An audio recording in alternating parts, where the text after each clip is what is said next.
अस्सलाम वालेकुम, सुबह खैर। कैसे हैं आप सब लोग? ठीक ठाक हैं भाई। मौसम इतना गर्म है कि लोगों की अगर खैरियत पूछें, तबीयत पूछें, तो आप आम हालात में जवाब ये मिलता है कि भाई बहुत ज़्यादा गर्मी है, बहुत ज़्यादा परेशानी है, लाइट नहीं है और इसके साथ साथ लोग हीट स्ट्रोक का शिकार हो रहे हैं। मुख्तलिफ जो हॉस्पिटल्स हैं वहाँ पर इस हवाले से वार्ड कायम कर दी हैं और लोगों को ख़ास हिदायत जो है वो जारी की जा रही है। तो मैंने सोचा कि आज आपके साथ में भी ये शेयर करते हैं कि अगर आप हीट स्ट्रोक से बचना चाहते हैं तो आप क्या कर सकते हैं। तो आप ये कुछ पॉइंटर्स हैं, ये कुछ चीज़ें हैं जिनको मद्देनज़र रखते हुए हीट स्ट्रोक से बच सकते हैं। तो जी सबसे पहले आपने करना क्या है? सबसे पहले आपने ये करना है कि अपने जो है वो बैलेंस वाटर इनटेक रखनी है, पानी का इस्तेमाल ज़्यादा करना है, धूप से बचना है, धूप में नहीं जाना है, लाइट कलर के आपने जो है वो कपड़े पहनने हैं, नींबू पानी आपने साथ में रखना है या फिर पानी की बोतल साथ में रखनी है। फिर आपने खाने में जो है वो कुछ लाइटर खाना है, जैसे खिचड़ी है, लस्सी है, दही का इस्तेमाल ज़्यादा करना है, खीरा ककड़ी वगैरह आपने ज़्यादा खाना है। इसके अलावा आपने सन एक्सपोजर में नहीं जाना, गैर ज़रूरी सफ़र नहीं करना, घरों को भी आपने ढाँप के रखना है, घरों में भी बहुत ज़्यादा आपने धूप नहीं आने देनी है। इसके अलावा आपके घर में जो बच्चे हैं उनका ख्याल रखना है, बुजुर्गों का ख्याल रखना है, ख़वातीन का ख्याल रखना है, ख़ास तौर से जो प्रेग्नेंट ख़वातीन हैं उनका ख्याल रखना है। और अगर ये 7 अलामात हों तो फ़ौरन जाके आपने डॉक्टर को दिखाना है, जिसमें कि अगर पसीना नहीं आ रहा है, बहुत ज़्यादा ऐसा फील हो रहा है कि ड्राइनेस हो रही है और स्किन जो है वो रेड हो रही है, इसके अलावा तेज़ बुखार है लाइक 104, इसके अलावा अगर उल्टी चक्कर और सरदर्द महसूस हो रहा है, दिमाग काम नहीं कर रहा है, तेज़ सांस चल रही है, दिल की धड़कन तेज़ है, तो फिर आपने जो है फ़ौरन से जाके डॉक्टर को दिखाना है। ये नहीं करना है कि जी बर्फ़ रख दें, एसी में ले जाएं और ये ठीक हो जाएगा, ऐसा नहीं होता, क्योंकि हीट स्ट्रोक के जो सिम्टम्स होते हैं ये बहुत ज़्यादा ख़तरनाक होते हैं। तो आपने अपनी सेहत का जो है ख्याल रखना है। अच्छा जी, अब शदीद गर्मी है और शदीद गर्मी में है तवील लोड शेडिंग। जी हाँ, शहरी परेशान है। शदीद गर्मी में कराची के मुख्तलिफ इलाकों में तवील दौरान ये की बिजली की जो है वो लोड शेडिंग हो रही है, जबकि मुस्तस्ना इलाकों में भी लोड शेडिंग जारी है। केमाड़ी, खारा दर, लियारी, औरंगी टाउन, बल्दिया टाउन और सईदाबाद में लोड शेडिंग हो रही है। हमें बहुत सारे मैसेजेस आते हैं यहाँ से कि बताएं भाई कि हमारे एरियाज़ में लोड शेडिंग है, तो बिल्कुल हम अपने शो पे बताते हैं। और बिल्कुल इसी तरह लियाकताबाद, सीवन एरिया, नाजमाबाद, गुलबहार, रिजविया और पाक कॉलोनी में भी बिजली की बंदिश मामूल है। और साथ साथ नॉर्थ कराची, न्यू कराची के मुख्तलिफ सेक्टर, नॉर्थ नाजमाबाद में भी बिजली की जो बंदिश है वो जारी है, मुअत्तल की जा रही है। जबकि शदीद गर्मी में बफर जोन, शादमान टाउन, गुलशन मैर और स्कीम 33 में भी बिजली की लोड शेडिंग हो रही है। तो बच ये गया है कि जी अब आवाम अजियत का शिकार है, आवाम हॉस्पिटल्स जा रहे हैं, गर्मी से हालात लोगों के बहुत ज़्यादा ख़राब हैं। उसकी रीज़न ये है कि ऑलरेडी लोग वैसे ही परेशान रहते हैं, लेकिन अब गर्मी में जो लोड शेडिंग है उसका दौरानिया बढ़ गया है। और नॉर्थ कराची सेक्टरेट में तो ऐसा लगता है जैसे कि पता नहीं नए नए शेड्यूल हो रहे हैं कि कभी रात में भी लाइट जा रही है। अच्छा जी, अब बात कर लेते हैं एक ऐसी शख्सियत की कि जो कि लेजेंड तो हैं, लेकिन इस दुनिया से चले जाने के बाद भी आज भी वो नंबर 1 है। वो किस तरह जी? मैं बात करी माइकल जैक्सन की। माइकल जैक्सन मौत के 17 साल बाद भी स्ट्रीमिंग पर दुनिया के नंबर 1 आर्टिस्ट बन गए हैं। किंग ऑफ पॉप और आलमी शोहरत याफ्ता गुलकार माइकल जैक्सन जो हैं अपनी मौत के 17 साल बाद स्ट्रीमिंग पर दुनिया के नंबर 1 आर्टिस्ट बन गए हैं। उन्होंने बॉयज़ बैंड टेलर स्विफ्ट और जस्टिन बीबर को भी पीछे छोड़ दिया है। अच्छा, वो यहाँ पर मौजूद नहीं है, ज़ाहिर है वो जा चुके हैं इस दुनिया से। तो वो जिस्मानी तौर पर ना होने के बावजूद भी म्यूज़िक चार्ट्स पर राज कर रहे हैं, क्योंकि माइकल जैक्सन की ज़िंदगी पर मबनी फिल्म माइकल ने न सिर्फ बॉक्स ऑफिस पर बड़ी कामयाबी हासिल की, बल्कि उनके 70 और 80 की दिहाई के जो गाने हैं उनको दोबारा मकबूल बना दिया है। फिल्म की रिलीज़ के बाद गुज़िश्ता हफ्ते से उनके मशहूर गाने दोबारा स्ट्रीमिंग चार्ट्स पर आना शुरू हो गए हैं। वो अपनी वफ़ात के 17 साल बाद एक बार फिर दुनिया के नंबर 1 आर्टिस्ट बन गए हैं और मौजूदा पॉप सुपरस्टार्स को बड़े मार्जिन से उन्होंने पीछे छोड़ दिया। और क्या बात है जी लेजेंड माइकल जैक्सन की, क्योंकि माइकल जैक्सन जो हैं उनके सॉन्ग्स उनके चले जाने के बाद भी लोग उसी तरीके से सुनते रहे और अब इस फिल्म ने तो तहलका मचा दिया है।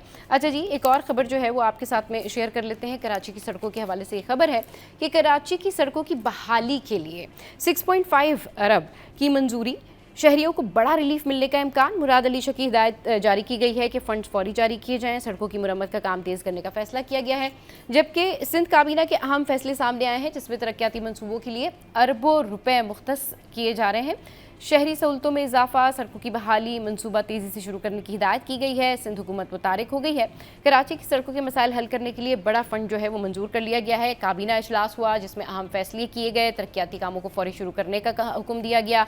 आवाम को रिलीफ देने के हवाले से सिंध हुकूमत का अमली इकदाम सामने आया और सड़कों की बहाली पर फोकस कर रहे हैं, तरक्याती बजट में इजाफा कर रहे हैं। सड़कों की कराची की सड़कों की जो बेहतरीन है, जो कराची की सड़कों की जो हालत है उस पर उन्होंने कहा जी अब ये हमारी पहली प्रायोरिटी है कि हम ये मसला हल करें। तो ये सिचुएशन है और सिचुएशन कुछ इस तरह से है कि भाई लोग फिलहाल तो बहुत ज़्यादा परेशान हैं क्योंकि जो मौसम है ये बड़ा परेशान कुन है, साथ साथ हीट वेव अलर्ट जारी है, अस्पतालों में भी अलर्ट जारी कर दिया गया है। मौसम का हाल कुछ इस तरीके से है कि भाई आज क्या है दर्जा हरारत, आज अभी आपको बताते हैं दर्जा हरारत जो है वो 32 डिग्री सेंटीग्रेड रिकॉर्ड किया गया है। शहर में जो गर्मी की शिद्दत है 36 डिग्री तक महसूस की जाएगी। शहर का कम से कम दर्जा हरारत जो है वो 27 डिग्री रिकॉर्ड हुआ है और आज ज़्यादा से ज़्यादा दर्जा हरारत 36 से 38 डिग्री तक जाने का इम्कान है।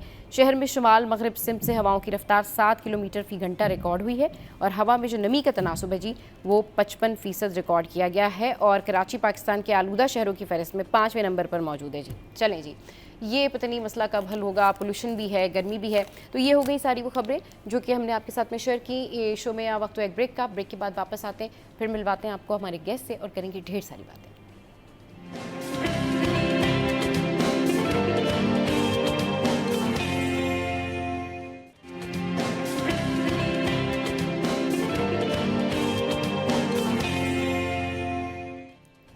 Welcome back. तो बात करेंगे इस मौसम के हवाले से और इस मौसम से इफेक्ट होने वाले उन सेंसिटिव लोगों के हवाले से जो कि बहुत ज़्यादा प्रॉब्लम का शिकार हो सकते हैं, जिनमें जैसा मैंने इंट्रो में जिक्र किया कि बच्चे भी शामिल हैं, बुजुर्ग भी हैं और प्रेग्नेंट ख़वातीन। जी हाँ, ये जो प्रेग्नेंट ख़वातीन हैं इनको इस मौसम में बहुत ज़्यादा एहतियात की ज़रूरत है, बहुत ज़्यादा इनको जो है वो प्रिकॉशन की ज़रूरत है कि इस हीट वेव के दौरान इनको क्या करना चाहिए और क्या नहीं करना चाहिए, किस तरीके से ये अपनी सेहत को बेहतर रख सकती हैं, किस तरीके से ये अपने आप को थ्रू आउट इस समर के अंदर जो है वो बेहतर कर सकती हैं ताकि इनकी जो प्रोग्रेस है, इनकी जो सेहत है, ब्लड सर्कुलेशन है और बाकी इनके जो वाइटामिन्स हैं, बाकी जो इनकी वाटर इनटेक है वो बैलेंस रहे और ये हीट वेव से जो है वो भी बची रहें। तो इस पर बात करने के लिए हमारे साथ डॉक्टर अतरूबा इस्माइल जो हैं उन्होंने हमें ज्वाइन किया है, गायनेकोलॉजिस्ट हैं, अपने काम की एक्सपर्ट हैं। मैम को शो में वेलकम करते हैं। अस्सलाम वालेकुम, गुड मॉर्निंग, कैसी हैं आप? वालेकुम अस्सलाम, मैं ठीक हूँ, आप कैसी हैं? मैं बिल्कुल ठीक ठाक। अच्छा, ये जो हीट वेव है इससे ज़ाहिर सी बात है सबके ऊपर इफेक्ट आ रहा है, हर किसी का मूड भी ख़राब है, तबीयत भी ख़राब है और अब तो गैस्ट्रो के जो पेशेंट्स हैं वो भी हॉस्पिटल्स में बहुत ज़्यादा इंक्रीज़ होते जा रहे हैं। वहीं पर जो ये प्रेग्नेंट ख़वातीन हैं इनको किस तरह से इस मौसम में एहतियात करनी चाहिए? जी बिल्कुल। जैसे हीट वेव से आम लोग मुतासिर हो रहे हैं, तो प्रेगनेंसी में ऑलरेडी हमारे जिस्म का जो बॉडी का मेटाबॉलिज्म है ना, वो बढ़ा होता है और अगर शदीद गर्मी हो तो बॉडी जो है वो टेम्परेचर रेगुलेट नहीं कर पाती है और उसकी वजह से हामला खातून में और बच्चे को रिस्क हो सकता है। उसमें आपकी अगर डिहाइड्रेशन बहुत ज़्यादा हो गई है तो आपको यूरिनरी ट्रैक्ट इन्फेक्शन का खतरा है। नंबर 2, आपको वक्त से पहले कबल वक्त दर्द लग सकते हैं, प्री टर्म लेबर का उन खवातीन में खतरा हो सकता है। तो ये सारे मसाइल हैं, बच्चे को अल्टीमेटली ऑक्सीजन और ब्लड की सप्लाई सब मुतासिर हो सकती है। तो नॉर्मली आम इंसान को गर्मी इतना परेशान करिए है तो प्रेगनेंसी में तो बच्चे के लिए और माँ के लिए थोड़ी सी भी अगर बेएहतियाती है ना, वो खतरे की अलामत हो सकती है। सही। अच्छा, आपने कहा कि बेएहतियाती जो है वो खतरे की अलामत हो सकती है। किस तरह से मेंटेन करना है वाटर इनटेक, किस तरह खाना खाना है और क्या रूटीन होनी चाहिए? इसके अंदर ना सबसे पहले अगर आपने पानी की हम बात करें ना, तो एटलीस्ट 2.5 से 3 लीटर आपने पूरे दिन में, और ऐसा नहीं है कि अगर हम लोग बैठे हुए कि भाई हाँ मैंने ठीक है पानी पिया, आप अपनी एक बॉटल रखेंगे जिसमें आपकी मेजरमेंट हो, बॉटल पूरी भरी होती है, हमें पता चल रहा होता है अच्छा ठीक है हमने इतना पानी पिया, तो कम से कम 2.5 से 3 लीटर आपने पानी का इस्तेमाल करना है। मशरूबात हैं जिसके अंदर हमारे पास लस्सी है, नींबू पानी है, आपके पास फालसे का शरबत है, जो यानी हाइड्रेटेड ड्रिंक्स है ना, वो लेने आपने। कैफीन इनटेक बिल्कुल नहीं होनी चाहिए, कार्बोनेटेड ड्रिंक्स आप अवॉइड करेंगे, आप बहुत ज़्यादा स्पाइसी हैवी फूड्स आपने अवॉइड करना है, फलों का इस्तेमाल, सब्जियों का, जिसमें हमारे पास क्यूकम्बर है, बहुत ज़्यादा उसके अंदर वाटर कंटेंट उसमें ज़्यादा है, खरबूजा है और तरबूज है, ये सब चीज़ें इसमें, और इसके अलावा नारियल पानी, ये सब फीमेल्स जो हामला खातून है वो इनटेक उसका कर सकते हैं। नंबर 2, आपने जो फिजिकल एक्टिविटी जो जैसे पीक आवर्स हैं, गर्मी के शदीद जो टाइम है, जो दोपहर 12 से शाम 4 बजे के टाइम आपने अवॉइड करना है कि आप बगैर वजह के गैर ज़रूरी आप बाहर ना निकलें। आप अपनी फिजिकल एक्टिविटीज़ आपने अपनी हल्की-फुल्की वॉक रखनी है, वो आप शाम के टाइम में कर सकते हैं। इसके अलावा जो मेन फोकस होता है, हम कहते हैं क्लोथिंग, आपका जो आपने खुले ढीले ढाले नरम और जो लॉन के या लाइट कॉटन के आपने ना ड्रेसेस यूज़ करने हैं। वाटर इनटेक पे हमारा बहुत ज़्यादा ज़ोर होता है कि पानी का इस्तेमाल बहुत अच्छा करना है, उससे आप नॉर्मली भी हम प्रेगनेंसी में बताते हैं, लेकिन इस शदीद गर्मी में तो बहुत ज़्यादा पानी का इस्तेमाल करना है। ठीक है। अच्छा, पानी का इस्तेमाल ज़्यादा करना है, बैलेंस वाटर इनटेक रखनी है। अब थोड़ी सी बात कर लेते हैं आम रूटीन में कि जो ये प्रेग्नेंट ख़वातीन होती हैं, बहुत सारे फैमिलीज़ में, जॉइंट फैमिलीज़ में भी रह रही होती हैं, और कुछ फैमिलीज़ ऐसी होती हैं जिनमें ये सीज़न जो है उसमें बहुत सारे तकरीबात भी रख लेते हैं, या फिर पिकनिक स्पेशली। तो इस सीज़न में प्रेग्नेंट ख़वातीन के लिए, हामला ख़वातीन के लिए पिकनिक पर जाना, या इस गर्मी में ट्रैवल करना, या फिर शादियां अटेंड करना, किस तरीके से मुमकिन है कि वो ये तमाम तर जगहों पर जाएं, अपनी फैमिलीज़ के साथ एंजॉय भी कर सकें और साथ साथ सेफ्टी भी उनकी रहे, तो किन बातों का ख्याल रखना चाहिए? देखिए, अगर तो दिन की इवेंट है, शादी की अगर मैं बात करूँ तो हम्म। ज़ाहिर सी बात है, आप हैवी क्लोथिंग करेंगे, आपके लिए प्रॉब्लम है। और यस। आप अल्टीमेटली अगर हामला खातून मुतासिर होती है, आपके बच्चे के लिए रिस्क बढ़ जाता है। तो ज़्यादा बेहतर तो हम जो इतने जो शदीद गर्मी में हम कहते हैं कि आप वाटर वाटर पार्क के साथ और भी रिस्क आपके एसोसिएटेड है, जिसमें वाटर पार्क में जाने के बाद पेशेंट हमारे पास फ्रीक्वेंट इन्फेक्शन के साथ आते हैं, जिसमें यूटीआईज वगैरह हैं। तो वो तो हम लोग मना करते हैं। और अगर आपकी हाई रिस्क प्रेगनेंसी है, आपको ब्लड प्रेशर, शुगर के मसाइल है, तो उसमें ऑलरेडी आपने बहुत ज़्यादा एहतियात करनी होती है। तो जो भी ख़वातीन, अगर आपका पिकनिक का प्लान है, थोड़ा-सा मौसम खुशगवार होने का वेट करें, या कुछ ऐसी एक्टिविटीज़ जो इंडोर एक्टिविटीज़, इंडोर पार्क है जहाँ पे प्रॉपर वेंटिलेशन या एसी की सहूलत मौजूद है, जहाँ आपको लगता है कि गर्मी का डायरेक्ट असर आप पे नहीं पड़ेगा, आप वहाँ उन जगहों पे जा सकते हैं।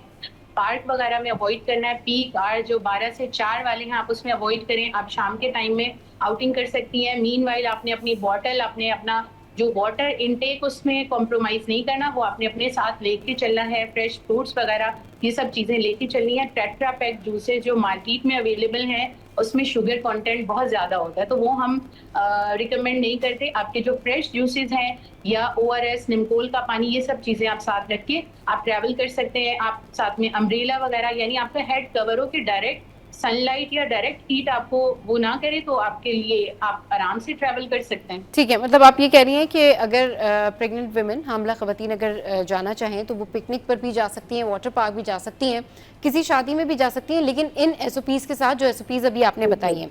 अच्छा, इस मौसम जी। में नींद भी नहीं आती है, नॉर्मली लोगों को नींद नहीं आती है, तो ये जो हामला ख़वातीन हैं, या ये जो बुज़ुर्ग हैं, या फिर ये जो कहना चाहिए कि उस तरह से लोग हैं जो कि बेड पर हैं, वो किस तरीके से अपने आप को मेंटेन कर सकते हैं, वाटर इनटेक बैलेंस रख सकते हैं, और स्पेशली हामला ख़वातीन की जो स्लीप आवर्स होते हैं वो बड़े डिस्टर्ब होते हैं, नींद बड़ी डिस्टर्ब होती है, तो उसके लिए क्या करें?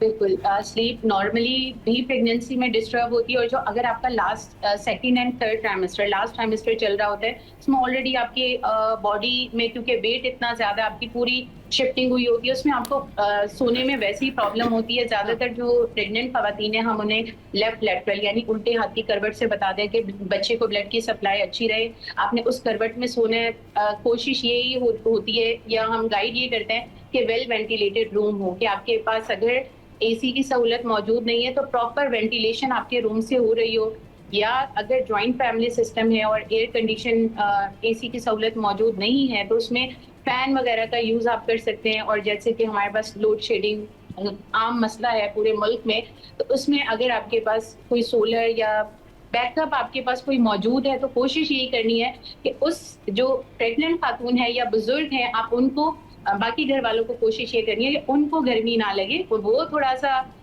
अच्छे से रहें, क्योंकि अगर गर्मी से वो मुतासिर होते हैं, तो अल्टीमेटली बच्चे के लिए मज़ीद रिस्क बढ़ेगा और प्री टर्म लेबर और उसके अपने कॉन्सिक्वेंसेज़ हैं। फिर इन्फेक्शन होता है, तो उसके लिए भी आपके लिए परेशानी है। सही। अच्छा, ये जो सेल्फ मेडिकेशन का कॉन्सेप्ट है ना हमारे यहाँ फैमिलीज़ में, कि जी ठीक है, कोई प्रॉब्लम हुई है, खुद ही सेल्फ मेडिकेशन कर ली, अगर पाँव में दर्द है तो खुद ही कोई टैबलेट खा ली, कोई पेन किलर ले ली, अगर फील हो रहा है कि नहीं ठीक है, बीपी लो हो रहा है, तो खुद ही जो है वो नींबू पानी ले लिया, या नमक और चीनी का पानी मिला के जो है वो पी लिया कि जी ठीक है, बीपी ठीक हो जाएगा। मगर उससे पहले यहाँ पर हमारे यहाँ जो एक ट्रेडिशन है सबके घरों में, वो ये है कि कोई चेकअप का कोई ट्रेडिशन नहीं है, कि बस पता चला भी चक्कर आ रहे हैं तो बस ठीक है, आपने कोई खुद ही सेल्फ मेडिकेशन कर ली। समहाउ ये नॉर्मल लोगों के साथ तो ठीक है, but if we are talking about pregnant womens, तो उनको किस तरह से एहतियात करनी चाहिए, सेल्फ मेडिकेशन से किस तरह से अवॉइड करना चाहिए, क्योंकि उनकी तो हर मेडिकल कंडीशन जो है उसको मॉनिटर होना चाहिए। देखिए रेड फ्लैग साइंस हैं, मैं सबको बता रही हूँ। रेड फ्लैग साइन में आपको अगर शदीद चक्कर आ रहे हैं, हाँ, नॉर्मल चक्कर थोड़े बहुत आना अलग बात है, आपको शदीद चक्कर आ रहे हैं जो आपने अगर पानी भी पी लिया या आपने कैल्सी ले ली या आपने कोई जूस वगैरह लिया उसके बाद भी बेहतर नहीं हो रहे, आप बेहोश हो गए, गिर गए हैं, अनकॉन्शियस होना, इसके अलावा आपकी दिल की धड़कन बढ़ना, आपको बहुत तेज बुखार आना, आपको बच्चे की हरकत ना महसूस होना, इसके अलावा आपको पेशाब में आपका पेशाब कम आ रहा है या डार्क कलर का आ रहा है, ये सब वो अलामात है, या शदीद प्यास लगना स्टार्ट हो जाए कि आप पानी पी रहे हो आपकी थर्स्ट बुझ नहीं रही, ये सब अलामात आपको हीट स्ट्रोक की अलामात हैं। लेकिन अगर ये प्रेगनेंसी में हो रही है तो आपने घर पे वेट नहीं करना, आपने अपने फौरन नियर बाय डॉक्टर, आपने अपनी गायनेकोलॉजिस्ट से आपने लाजमी रुजू करना है। क्यों? वही बात है कि एक नाजुक मरहला है, जरा सी बेएहतियाती माँ और बच्चे के लिए, दोनों के लिए खतरनाक हो सकती है। बच्चे को तो चलो हम सोचते हैं, लेकिन माँ जिसके ऑलरेडी अगर बच्चे घर पे मौजूद हैं और आप अगर वही बात है कि भाई कौन जाए, छोड़ो, घर पे टोटके करते हैं, लेकिन जब आप हमारे पास पहुंचते हो, बच्चे के लिए भी मसला ज्यादा बड़ा होता है और माँ के लिए भी, फिर दोनों की जान का खतरा होता है और उनको बचाना मुश्किल हो जाता है। तो सेल्फ मेडिकेशन बिल्कुल अच्छी बात नहीं है। आप अपने जिस भी डॉक्टर को दिखा रहे हैं, आप उनसे लाजमी पहले से डिस्कस करें कि अगर ये चीजें होती है तो कब कैसे मैं पहुंच सकती हूँ। तो ज्यादा बेहतर है कि आप डॉक्टर से रुजू करके आप उनसे मेडिकेशन, उनके जरिए मेडिकेशन लें, वो ज्यादा बेहतर है आपके लिए और बच्चे के लिए, दोनों के लिए सेफ है। बिल्कुल ठीक कह रही हैं कि बहुत बेहतर बात है कि पहले जो सेल्फ मेडिकेशन है उसको करने से पहले आप डॉक्टर से राब्ता कायम कर लें, डॉक्टर के पास जाएं, डॉक्टर को दिखाएं, उन्हें बताएं कि भाई आपकी ये कंडीशन है, आपको बीपी लो है और आपको दिन में इतनी दफ़ा जो है वो चक्कर आ रहे हैं, आपको ये प्रॉब्लम हो रही है। तो इससे लाख दर्जे बेहतर है कि जब आप सेल्फ मेडिकेशन करते हैं और फिर उसका कोई नुकसान होता है, मतलब आपको पता ही नहीं है कि आपका बीपी हाई है या लो है और आप उसमें बिल्कुल, तो उसमें आप जो है वो कोई घरेलू टोटका कर रहे हैं तो वो आपके लिए हार्मफुल हो सकता है। अच्छा डॉक्टर अथरुबा, यूजुअली क्या होता है कि फैमिलीज़ में ख़वातीन जो है वो नॉर्मली अगर प्रेगनेंसी के जो स्टार्ट के दिन होते हैं उसमें वो किसी को कहती भी नहीं है, बताती भी नहीं है, या फिर वो खुद ही जो है वो अपने पास से फिजिकल वर्क कर रही होती हैं कि वही भारी भारी जो है वो भगोने उठा रही हैं, किचन में काम कर रही हैं, सारा कुछ कर रही हैं। तो थ्रू आउट उनको क्या काम करना चाहिए? मतलब अगर मैं सीधा सीधा पूछूं कि जो प्रेग्नेंट ख़वातीन हैं उनको क्या घर के काम काज करने चाहिए, और अगर करने चाहिए तो वो क्या काम कर सकती हैं और क्या काम नहीं कर सकती हैं? डूज एंड डोंट्स बताइए। जी जी। अगर बात की जाए ना इनिशियल प्रेगनेंसी यानी फर्स्ट ट्राइमेस्टर, जब आपका पीटी टेस्ट पॉजिटिव आया, प्रेगनेंसी टेस्ट पॉजिटिव आया, उससे 12 हफ्तों तक, ये शुरू के जो 3 महीने ये थोड़े से क्रिटिकल होते हैं। क्यों? क्योंकि इसमें मिसकैरेजेस का रिस्क हाई होता है। राइट आफ्टर 12 वीक, यानी आप जैसे ही सेकंड ट्राइमेस्टर में किए तो हम थोड़ा सेफ साइड होते हैं कि ठीक है बेबी अब जड़ पकड़ लिया। अगर मैं आम उसमें बात करूं तो जड़ पकड़ लिया, अब हमारी थोड़ा सा हम सेफ साइड पे आ गए। तो जो शुरू के 3 महीने हैं उसमें बहुत ज्यादा एहतियात की जरूरत है।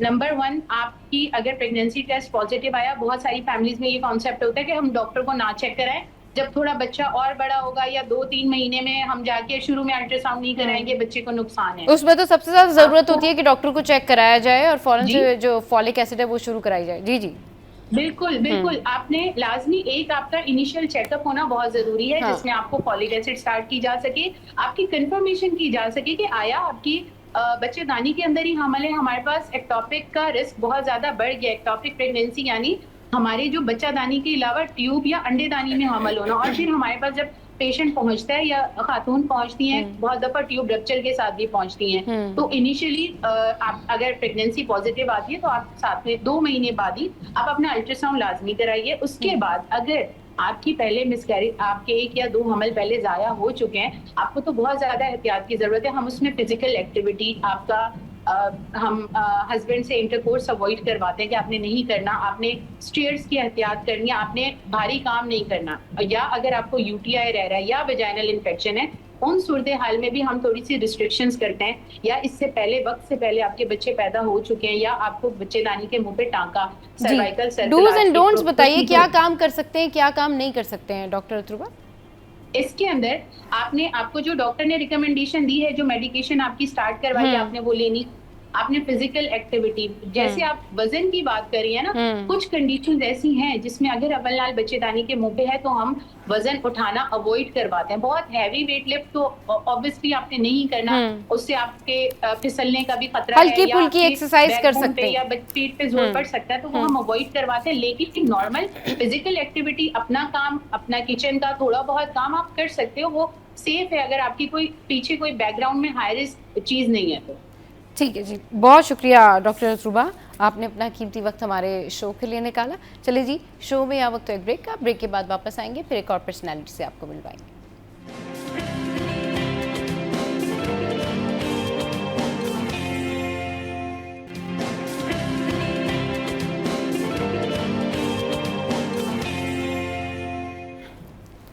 Welcome back. एक और बड़ा ज़बरदस्त टॉपिक आज हम डिस्कस करने जा रहे हैं कि जी silent rivalry in workplace सबके साथ होता होगा और कोई किसी को बताता नहीं होगा। हर किसी को किसी न किसी से प्रॉब्लम होगी और कभी कभी ऐसे भी हो सकता है कि कुछ लोगों से ये प्रॉब्लम हो कि वो सही काम क्यों नहीं करते।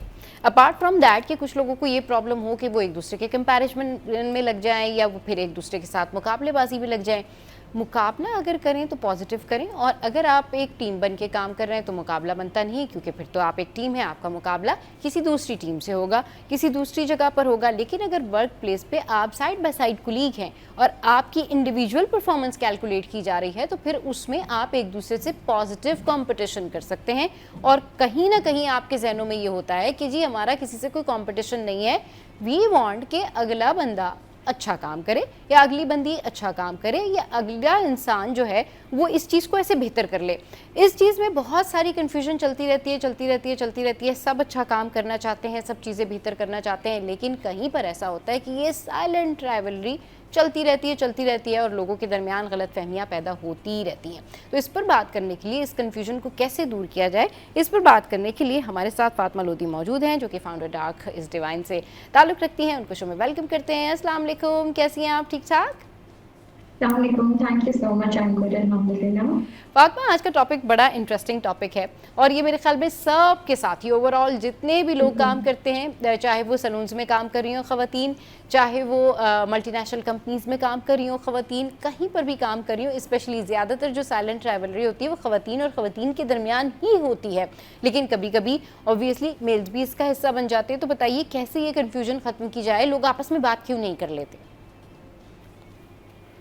अच्छा, I would like to add something over here that जो workplace toxicity होती है, okay, that does not always shout. It also whispers. So we need to, pay a close attention to it because somehow or the other we're all part of it, but we're unable to recognize it. And इस वजह से बहुत से लोग जो हैं, बहुत सी ख़वातीन, अगर since we're talking about, let's suppose we're talking about one gender, so इतनी ज़्यादा silent toxicity होती है that we feel burned out, we feel that we're not enough, and एक तो we do have lack of communication. Of course, we don't want to confront the other person. We don't want to talk to them. Okay, this is how I feel, and this is what I felt that people are treating me this way, and I don't like it. So I think we should start, speaking up, and that's the very first step. Because it's not only that toxicity से phone होती कि वो आपको bully कर रहे हैं या things like that, but sometimes what they do is they exclude you from the informal meetings, or you don't have a say. Let's suppose if you are doing something, you don't get a credit for that, the work or the efforts that you're trying to put in. So आपको आपका credit नहीं मिलता, या कोई और आपका जो है वो क्रेडिट ले जाता है, by showing your work as theirs, and they take the credit of that. So इस तरह की बहुत सी चीज़ें, they make you feel unseen, they make you feel unheard, and it also hinders your performance at your workplace. Because when you don't feel appreciated, when you don't feel seen, तो definitely किसी का भी दिल नहीं करता कि मैं इतनी ज़्यादा एफर्ट्स पुट इन करूँ और उसका मुझे आगे से कोई रिस्पॉन्स अच्छा नहीं आ रहा. So it does shatter your confidence as well at your workplace. अच्छा, जिस तरीके से आप बात करिए ना कि ये कन्फ्यूजन रहती है, और मैं भी वही बात करूँ कि भाई कन्फ्यूजन हो जाती है कि भाई कोई हमारा क्रेडिट ना खा जाए। वहीं पर सबको ये पता होना चाहिए कि ultimately talent goes on. Ultimately किसी और की गलती किसी और के ऊपर अगर आ भी जाए, तब भी एक फाइनल मोमेंट, एक फाइन मोमेंट होता है जब बहुत सारी चीज़ें एक्सपोज होती हैं, और अगर आप जिस जगह पर काम कर रहे हों वहाँ पर रिकग्निशन नहीं भी मिले तो कहीं ना कहीं आपकी मेहनत जो है वो रंग ले आती है। तो ये बात साइकोलॉजिकली लोगों को समझने में क्यों टाइम लगता है, या वो ये बात क्यों नहीं समझते हैं कि अगर वो किसी चीज़ के ऊपर मेहनत कर रहे हैं, फोकस्ड हैं, अपना काम ठीक से करते हैं, तो इससे फ़र्क नहीं पड़ता है कि कोई दूसरा उनके बारे में क्या कह रहा है, कोई दूसरा उनका क्रेडिट खा रहा है, कोई दूसरा जो है वो उनका हक खा रहा है। ये बहुत बुरी बात है कि आप एक दूसरे को क्रेडिट ना दें, ये बहुत बुरी बात है कि एक दूसरे का रिगार्ड ना करें। लेकिन अगर किसी के साथ ऐसा प्रॉब्लम है तो उसको खुद समझ लेना चाहिए और आगे बढ़ना चाहिए। इस बात के ऊपर इतना ज़्यादा जो है वो राइवलरी क्रिएट हो जाती है, और साइलेंटली जो है ना बहुत सारी ऐसी चीज़ें हो रही होती हैं जो लोगों के लिए, सोसाइटी के लिए हार्मफुल होती है। देखिए, you're exactly, you do have a point कि हमें आगे बढ़ना चाहिए, that's true. But sometimes what happens is कि आप काफी टाइम तक वेट नहीं कर सकते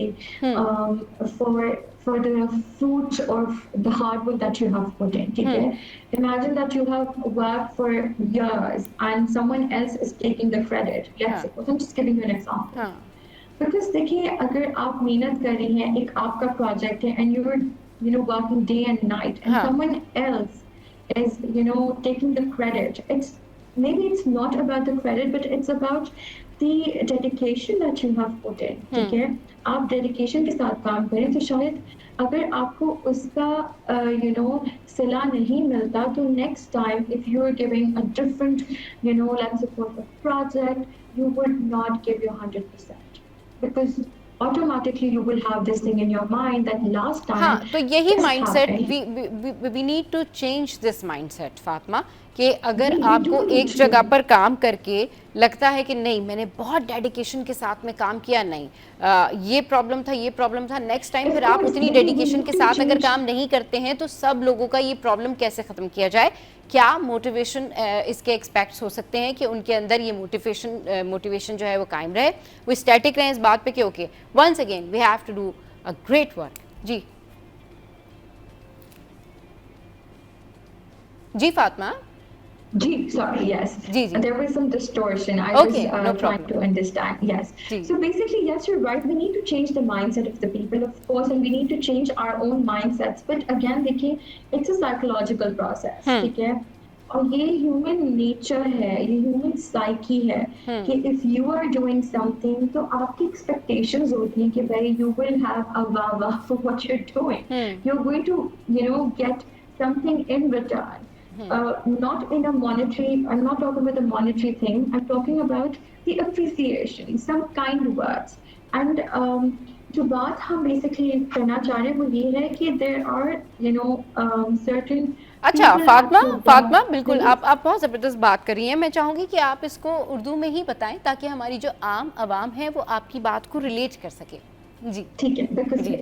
देखिए, हमारे वर्क प्लेस में भी मैं बस जनरली एक बात कर रही हूँ कि बहुत सी ऐसी खवातीन होती हैं जो कि ग्रुपिंग करती हैं, ठीक है, एंड वो मेक श्योर करती हैं कि वो आपको एक्सक्लूड करें फ्रॉम द इंटायर ग्रुप, जो पूरा एक मेन ग्रुप होता है। तो उससे आपकी परफॉर्मेंस पे अफेक्ट पड़ता है। बेशक आप साइकोलॉजिकली बड़े स्ट्रांग हैं, आप इमोशनली बड़े स्टेबल हैं, but it has a huge impact. उसका बहुत ज़्यादा असर होता है आपके ऊपर, आपकी परफॉर्मेंस के ऊपर, कि भाई मैं ये काम कर रहा हूँ या मैं ये काम कर रही हूँ और उसके बावजूद मुझे उस ग्रुप का हिस्सा नहीं बनाया जाता, मुझे मीटिंग्स में नहीं बुलाया जाता, मुझे इस जगह पे नहीं बुलाया जाता, मुझे साइड पे रखा जाता है, मुझे साइड लाइन कर दिया जाता है। तो उस चीज से बहुत ज्यादा आपके काम पे असर होता है। ये एक नेचुरल सी बात है, ठीक है। आप बेशक माइंडसेट चेंज करते हैं, आप कहें मैं इमोशनली स्ट्रांग हूँ, मुझे फर्क नहीं पड़ता, but at the end of the day फर्क पड़ता है, सबको फर्क पड़ता है। एंड आई थिंक इस तरह की ग्रुपिंग्स, इस तरह की जो साइलेंट यही बात तो मैं कह रही हूँ कि बिल्कुल आप ठीक कह रही हैं कि ये माइंडसेट है लोगों को इस बात से फ़र्क पड़ता है, फ़र्क ही नहीं पड़ता, हर्ट भी होता है, लोग इस बारे में सोचते भी हैं। और ये जो हमारा टॉपिक है ना साइलेंट राइवलरी, ये है इसीलिए कि फिर लोग साइलेंटली एक दूसरे से बात भी कर रहे होते हैं कि देखिए मेरे साथ ये हुआ, मगर इसका हल क्या है, इसकी रेमेडी क्या है कि लोग अपने अंदर मोटिवेशन फील करें और ये फेथ रखें कि अगर वो कहीं भी लगता है कि वो कहीं भी डिग्रेड हो रहे हैं या कहीं भी उनको पीछे किया जा रहा है या कहीं भी उनके काम को अप्रिशिएट नहीं किया जा रहा है, तो वो ये फेथ रखें कि अगर जब आप मेहनत करते हैं, जिस जगह पर आप अपना टाइम देते हैं, जिस जगह पर आप अपने डेडिकेशन के साथ में काम करते हैं, आपकी एक्सेप्टेंस अगर उस जगह नहीं है तो किसी और जगह आपको रिवॉर्ड ज़रूर मिलता है। अगर आपको वहाँ रिवॉर्ड नहीं मिल रहा है तो कुछ रिवॉर्ड्स ऐसे होते हैं जो अल्लाह ने आपके लिए रखे होते हैं, सर्टन टाइम पे आपको ज़रूर मिलते हैं। तो ये तो हो गई इसकी स्पिरिचुअल रेमेडी। इसकी जो वर्केबल, जिसको कहना चाहिए ना फॉर्मूला रेमेडी, वो क्या है फातिमा? देखिए जैसे कहा जाता है ना कि दुआ के साथ साथ दवा की भी ज़रूरत यस, होती है, हाँ, ठीक है? तो वो दवा क्या है कि आपने अपने लिए स्टैंड लेना है। प्लीज़ आप ये नहीं कह सकते कि ओके चलो मैं कल मुझे इसका रिवॉर्ड मिल जाएगा, मेरा हाँ, स्ट्रॉन्ग फेथ है। ऑफ कोर्स हमारा स्ट्रॉन्ग फेथ है, हम इस चीज़ पे यकीन करते हैं कि यस, आपकी मेहनत ज़ायदा नहीं नहीं जाती। जाती, यस, अगर आपको आज सिला नहीं मिल रहा, आपको कल मिलेगा, परसों मिलेगा या इन हाँ, फ्यूचर आपको मिल जाएगा। लेकिन अगर आपके साथ कहीं पे ज़्यादती हो रही है, आपके वर्क प्लेस पे ज़्यादती हो रही है, आपको स्टैंड लेना है, आपको अपने लिए खड़े होना है, आपको अपने लिए बोलना है कि अगर आपके किसी कोवर्कर के साथ ज़्यादती हो रही है, उसके लिए स्टैंड लेना है।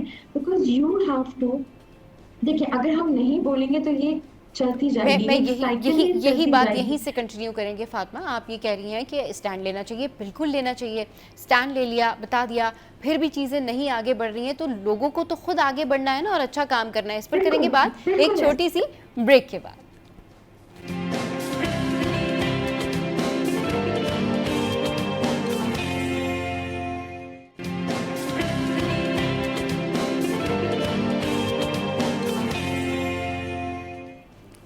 Welcome back. तो हम बात कर रहे हैं राइवलरी के हवाले से कि जो साइलेंट राइवलरी है ये बेसिकली क्या है, और ये सिर्फ ऑफिसेस में नहीं होती, ये दीगर जगहों पर नहीं होती, फैमिली में भी होती है। और फैमिली में जो पॉलिटिक्स होती है ना, वहाँ पर भी लोग एक दूसरे से इसी तरीके से जो है ना वो बातें छुपा रहे होते हैं, किसी के पीछे कोई गॉसिप कर रहा होता है। अगर सास नंद का झगड़ा है तो वो खुल के सामने नहीं आ रहा होता, वो सर्द जंग चल रही होती है। और वहाँ भी यही प्रॉब्लम होती है कि भाई बहू कभी कभी ये कहती है कि सारा काम मैं करती हूँ, फिर भी सास नंद का मूड ठीक नहीं होता। सास नंद जो है वो कहती है जी बहू जो है वो हमें ठीक से बात नहीं करती, ट्रीट नहीं करती, वो तो बाहर घूमती रहती है। और 10 तरह के घरेलू मसले होते हैं।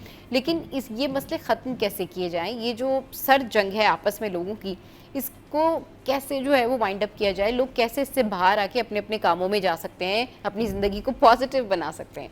तो फातिमा हमारे साथ हैं। फातिमा बताइए फैमिली पॉलिटिक्स का क्या करें? पॉलिटिक्स का basically, thank you Subham for this question. जी, अगेन जो हम टॉक्सिसिटी की बात कर रहे थे, जो कि हिडन टॉक्सिसिटी होती है, जो आपकी फैमिली पॉलिटिक्स होती है, खास तौर पे अगर आप बात करते हैं इन लॉज में, ठीक है, जैसे आपने कहा सास हो गई, नंद हो गई, से बात करते हैं। आई थिंक जो सबसे बेहतरीन तरीका वो ये है कि लिव एंड लेट लिव।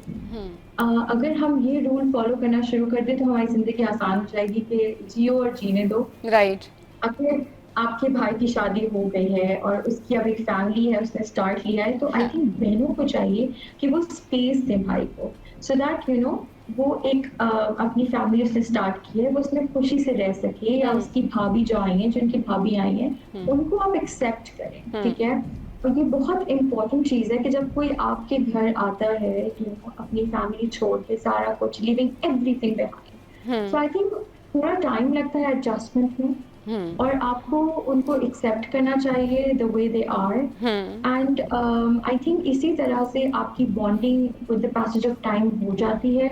और वो इस तरह होती है कि अगर आप कुछ दरगुजर करें और वो कुछ दरगुजर करें, और इस तरह मिलकर हम जो है वो साथ चल सकते हैं। सही। अच्छा, ये जो आपने कहा ना कि कुछ दरगुजर करें, यही बात मैं करी थी, जो आप बात करी थी ना वर्क प्लेस पे, कि एक दूसरे को लेट गो कर देना, मतलब दरगुजर कर देना चाहिए। इसके अलावा और कोई चारा नहीं है, या फिर आप बैठ के लड़ते रहें। दो में से एक ही चीज़ें होती हैं। और फैमिली पॉलिटिक्स की जो बात है ना, तो फैमिली पॉलिटिक्स समहाउ जो है वो बहुत ज़्यादा बढ़ जाती है, फिर उसमें फैमिलीज़ अलग भी हो जाती हैं, फिर वो अलग होने के बाद भी एक दूसरे से ग्रजेस रखती हैं। तो ये बड़ी जो है ना सोसाइटी के लिए हार्मफुल होता है, बिकॉज एक फैमिली एक दूसरे, दो फैमिलीज़ हैं वो अलग हो गई, जॉइंट फैमिली सिस्टम था, टॉक्सिसिटी वहीं की वहीं रही। अब लोगों के जहन भी टॉक्सिक बन गए, वो दूसरों को भी ऐसे ट्रीट करते हैं, आगे वो अपने बच्चों को भी वही टॉक्सिसिटी सिखाते हैं कि नहीं लाइफ ऐसे ही गुजर रही है, और अगर ज़िंदगी में जीतना है तो आपने जो है बड़ा लोगों को जवाब देना आना चाहिए, आपको जो है वो बदतमीज़ होना चाहिए, अपना हक मांगना चाहिए। ठीक है भाई, आप अपना हक मांगें, ठीक है, आप अपने बारे में जो भी आपके तहफ़्फ़ुज़ात हैं, रिजर्वेशंस हैं, कह दें, लेकिन ऐसा नहीं होता कि आप जो है वो हर टाइम ही ऐसा करें। हर किसी के साथ ये फॉर्मूला एप्लीकेबल नहीं होता। कहीं ना कहीं आपको पता होता है कि समहाउ नहीं, ये इधर मुझे लेट गो करना है। अगर आपकी सास हैं तो काबिल एहतराम है, उन्होंने कोई बात कह दी है तो आप चुप हो सकते हैं। अगर आपकी बहू हैं और उन्होंने कहा है कि भाई मुझे ये चीज़ें चाहिए, आप नहीं भी ला के दे सकते तो भी आप चुप हो सकते हैं, प्यार से समझा सकते हैं। तो क्यों नहीं ये जो इवनिंग टाइम होता है, जो टी टाइम होता है, ये जो फैमिलीज़ होती हैं मिल बांट के क्यों नहीं इसको गुजार लेती हैं, अपार्ट फ्रॉम दैट कि वो अलग अलग बैठे होते हैं और अलग अलग बातें हो रही होती हैं। जैसे हम बात कर रहे थे कि दर्द करने वाली, हाँ। लेकिन बहुत से ऐसे मोमेंट्स होते हैं कि जिसको आप दरगुजर नहीं कर सकते, हाँ। बात हद से ज्यादा बढ़ चुकी होती है। हाँ। क्योंकि कहते हैं अपनी इज्जत अपने हाथ, वही वाला हिसाब होता है कि अगर आपको पता है कि एक जगह पे आपकी रिस्पेक्ट नहीं है, हाँ। आपको इज्जत नहीं दी जा रही, डिस्पाइट द फैक्ट कि आप अपनी तरफ से हर चीज कर रहे हैं, ठीक है, उस फैमिली का हिस्सा बनने के लिए, लेकिन अगर कुछ ना कुछ तरीके से आपको बुरा फील कराया जाता है या आपको छोटा फील कराया जाता है, लेट्स पुट इट दिस, तो एक टाइम आता है आपका भी सैचुरेशन पॉइंट आ जाता है, ठीक है। और इंसान है, ठीक है, अब हमें कभी तो हम बोलेंगे, कभी तो हम आवाज उठाएंगे कि जी ये गलत हो रहा है। मतलब आपने ये जो बात की फातिमा, बहुत अच्छी बात की आपने कि एक सैचुरेशन पॉइंट आ जाता है, तब आप कहते हैं कि आवाज़ उठानी है, बात करनी है। ठीक है जी, अगर आपने जॉइंट फैमिली में रह रहे हैं तो आपने अलग होना है, ठीक है। जब आप अलग हो जाएं तो फिर उसके बाद तो एक दूसरे का पीछा छोड़ दें, उसके बाद फिर आपकी जो अंदर टॉक्सिसिटी है, जो टॉक्सिसिटी लेके आप अलग हो गए, तो वो ख़त्म करें, क्योंकि आप वही माइंडसेट के साथ आगे चलते हैं और वही चीज़ें फिर बाकी लोगों में ट्रांसफ़र होती हैं, आप बाकियों को भी फिर वैसे ही ट्रीट कर रहे होते हैं। मैं ये माइंडसेट चेंज करने की बात कर रही हूँ Fatima. Right, you right, because वही बात है कि हमें वो नेगेटिव थॉट्स जो आपके साथ चलते हैं उनको करना होता है, एंड तभी आप जिंदगी में आगे बढ़ सकते हैं। अगर आप वो एक चीज पकड़ के बैठे रहें कि मेरे साथ इस तरह हुआ था पिछले साल और ये और वो बनाना, ये सारी चीजें, तो फिर आप जिंदगी में आगे नहीं बढ़ सकते, आप अपने रिलेशनशिप में आगे नहीं बढ़ सकते। जैसे हस्बैंड एंड वाइफ का होता है कि वो एक दूसरे नेगेटिव पॉइंट्स को इग्नोर करते हैं, एक दूसरे को करेक्ट करते हैं, क्योंकि उन्होंने साथ चलना हो, ठीक है। तो इसी तरह से बाकी और भी रिलेशनशिप्स होते हैं, जैसे आपकी सास के साथ, आपकी नंदों के साथ, तो उसको आप किस तरह स्ट्रॉन्ग बना सकते हैं कि आप चीज़ों को लेट गो करके और आप उनके साथ एक फ्रेश स्टार्ट ले सकते हैं। और ऑब्वियसली हमेशा there is room for improvement, और जो गलतियां हुई होती हैं ऑब्वियसली आप उनकी माफ़ी कर सकते हैं, उनको दरगुजर कर सकते हैं। और डेफिनेटली आपको ये चीज़ मेक श्योर करनी है कि अगले दफ़ा जब आप उनके पास बैठें तो आप वो पुरानी चीज़ें खोल के ना बैठें, और इस मोमेंट को ख़राब ना करें, बजाय इसके कि आप पिछली बातें करें, आप कोई फ्यूचर प्लान्स करें या जो प्रेजेंट में हो रहा है आप उसके बारे में बात करें। सो दिस वे आप इस टॉक्सिसिटी को ख़त्म कर सकते हैं। सही, बहुत शुक्रिया फातिमा आपके कीमती वक्त के लिए। बहुत इंपॉर्टेंट टॉपिक था, बहुत मज़े का टॉपिक था जिस पर हमने आज डिस्कशन की। चलिए जी, यहाँ पर वक्त हुआ हेडलाइंस ब्रेक का। हेडलाइंस ब्रेक के बाद वापस आएंगे, करेंगे ढेर सारी बातें।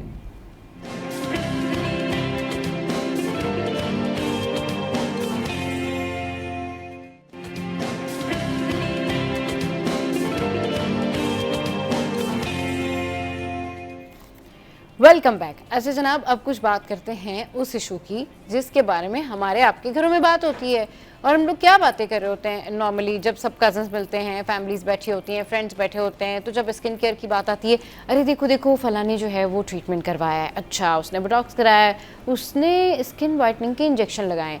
अच्छा वैसे बड़े हार्मफुल ये इंजेक्शन होते हैं, लेकिन क्या किया जाए, अच्छा नहीं लगवा लेने चाहिए, देखो फलां एक्ट्रेस ने भी तो लगवाए हुए हैं, अच्छा हमारी फलां फ्रेंड ने भी तो लगाए, नाम मैं इसलिए नहीं बता रही कि जाहिर सी बात है ये अच्छी बात नहीं है कि आप बताएं कि जी किसने क्या ट्रीटमेंट कराया हुआ है, मगर समहाउ फिर उनमें एक फ्रेंड या उनमें एक कज़न या उनमें कोई घर का बड़ा ऐसा होता है जो कहता है नहीं भाई ये बड़ा नुकसानदेह है और हमारे टाइम पर ऐसे नहीं होता था, अगर आपने डॉक्टर के पास जाना है तो आप रैंडम अपनी स्किन का ट्रीटमेंट करवा सकते हैं। तो ये एक बहस जो है वो स्टार्ट हो जाती है। तो हमने सोचा कि इस पर बात करने के लिए जो है वो डॉक्टर लाइबा को बुलाते हैं और डॉक्टर लाइबा ने अभी बस हमें ज्वाइन किया है, उनसे पूछते हैं कि भाई ये क्या कन्फ्यूजन है, ये क्यों इतनी लंबी डिबेट होती है इसके ऊपर कि स्किन वाइटनिंग इंजेक्शन लगाने चाहिए नहीं लगाने चाहिए। फैमिली से लेके मल्टीनेशनल कंपनी तक लोग ख़वातीन यही बात कर रही होती हैं और अब तो मर्द हजरात भी जो हैं वो बहुत ज़्यादा कॉन्शियस है अपनी स्किन को लेके, तो वो भी आपको एस्थेटिक्स में नज़र आते हैं क्लिनिक में।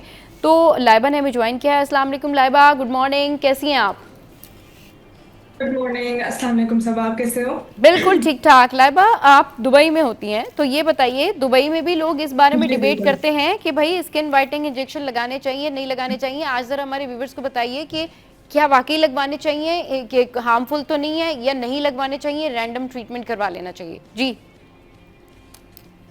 सबा, आई थिंक ये जो है ना एक डिबेट पाकिस्तान और हमारे साउथ एशिया में ज्यादा पाई जाती है। यस दुबई में अगर ये हो रहा है तो people understand the purpose of it. हाँ, यहाँ पे भी लग रहे हैं, आई वोंट से कि नहीं लग रहे, हाँ बट यहाँ पे इसको एज ब्राइटनिंग हम यूज करते हैं, एज वाइटनिंग यूज नहीं करते हैं। ठीक राइट है, वेर एज पाकिस्तान में इसको एज वाइटनिंग ट्रीटमेंट यूज किया जाता है, गोरे होने के लिए बेसिकली यूज किया जाता है। एंड अनफॉर्चुनेटली ये इतना गलत मार्केट हुआ है ऑल ओवर सोशल मीडिया इन क्लिनिक्स कि जी आपका रंग गोरा हो जाएगा और आप जो है कितने शेड्स लाइटर हो जाएंगे। वो एक, मैं मेंशन नहीं करना चाहती कुछ कंपनीज के नाम, वो एक आती थी एड जिसमें आपका ना डे 1 डे 2 डे 3 पे आपका कलर लाइट हो रहा होता था। तो लोगों के कहीं ज़हन में परसेप्शन यही है कि इसका भी यही सिचुएशन है, बट इट्स बेसिकली एक आपको एवरीवन नोज वो लगता है। एंड बेसिकली ये वो इंजेक्शन है सबा जो कीमोथेरेपी में यूज हुआ करता था फॉर एन एंटीऑक्सीडेंट जब कीमो लगती थी,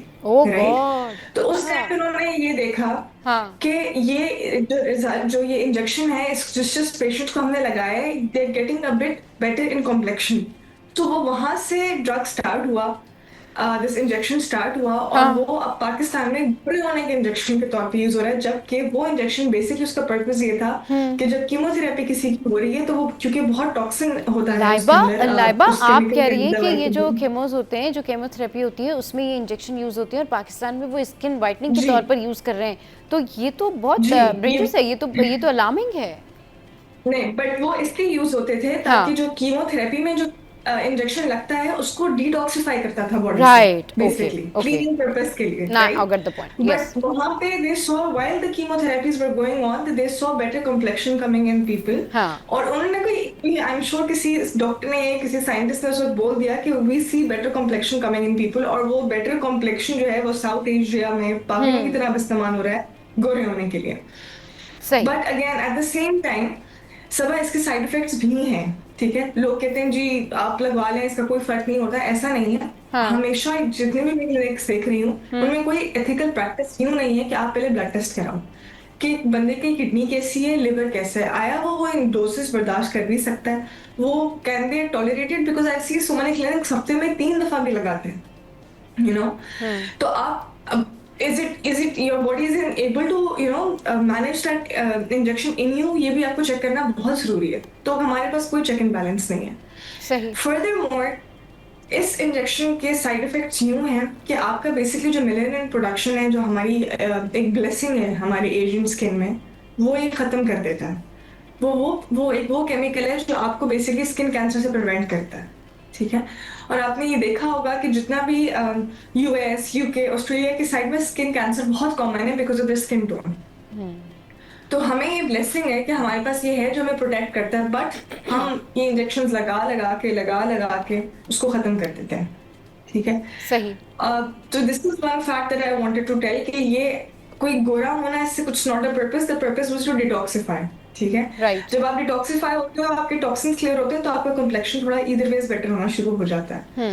बट अब जो इसमें मिक्सिंग आ गई है, विटामिन सी, थायोनाइटिक एसिड, ट्रांसमिक एसिड, ये सारी चीजें आपका रंग गोरा करती हैं, बट इनके अपने साइड इफेक्ट्स भी बहुत हैं। I know lot of people जो 300 इंजेक्शन भी लगा चुके हैं, 400 इंजेक्शन भी लगा चुके हैं, नो डाउट उनका कलर बेटर हुआ है थोड़ा, बट वो बहुत टेम्परेरी है। अच्छा। आप छोड़ोगे, you be back to normal. सही। सो जो भी इस चीज में घुस रहे हैं, they need to make sure कि उनकी पॉकेट भी इनको इजाजत दे रही है और उनके सर्कमस्टेंसेस भी इजाजत दे रहे हैं कि अगर वो रोकेंगे तो this they will be back to normal. अच्छा, स्किन वाइटनिंग इंजेक्शन अगर कोई नहीं लगवाना चाहता तो ऑल्टरनेट क्या ट्रीटमेंट है इसका लाइबा? सवाल बहुत सारे हैं, they can take care of their cells. अब देखें, आप मेलास्मा, जिस तरह की स्किन पिगमेंटेशन एक प्रॉब्लम है हमारी, ये इसका जब तक रूट कॉज पता नहीं करेंगे ना, अगर आप वाइटनिंग इंजेक्शन भी लगा लेंगे तो इससे कोई फर्क नहीं पड़ेगा, राइट? आपको पहले रूट कॉज पता करना है कि वो हो क्यों रही है। सही। वंस दैट इज देयर, बहुत सारे टॉपिकल ट्रीटमेंट्स हैं, बहुत सारे लेजर ट्रीटमेंट्स हैं जिनसे आप मेलास्मा रिमूव कर सकते हैं। पर्पस आपकी स्किन का होना चाहिए टू लुक इवन। गोरा आना शुडंट बी द पर्पस। हाँ, बस वो पिगमेंटेशन ना हो, कोई पैचेस ना हो, आप उस पे काम करें।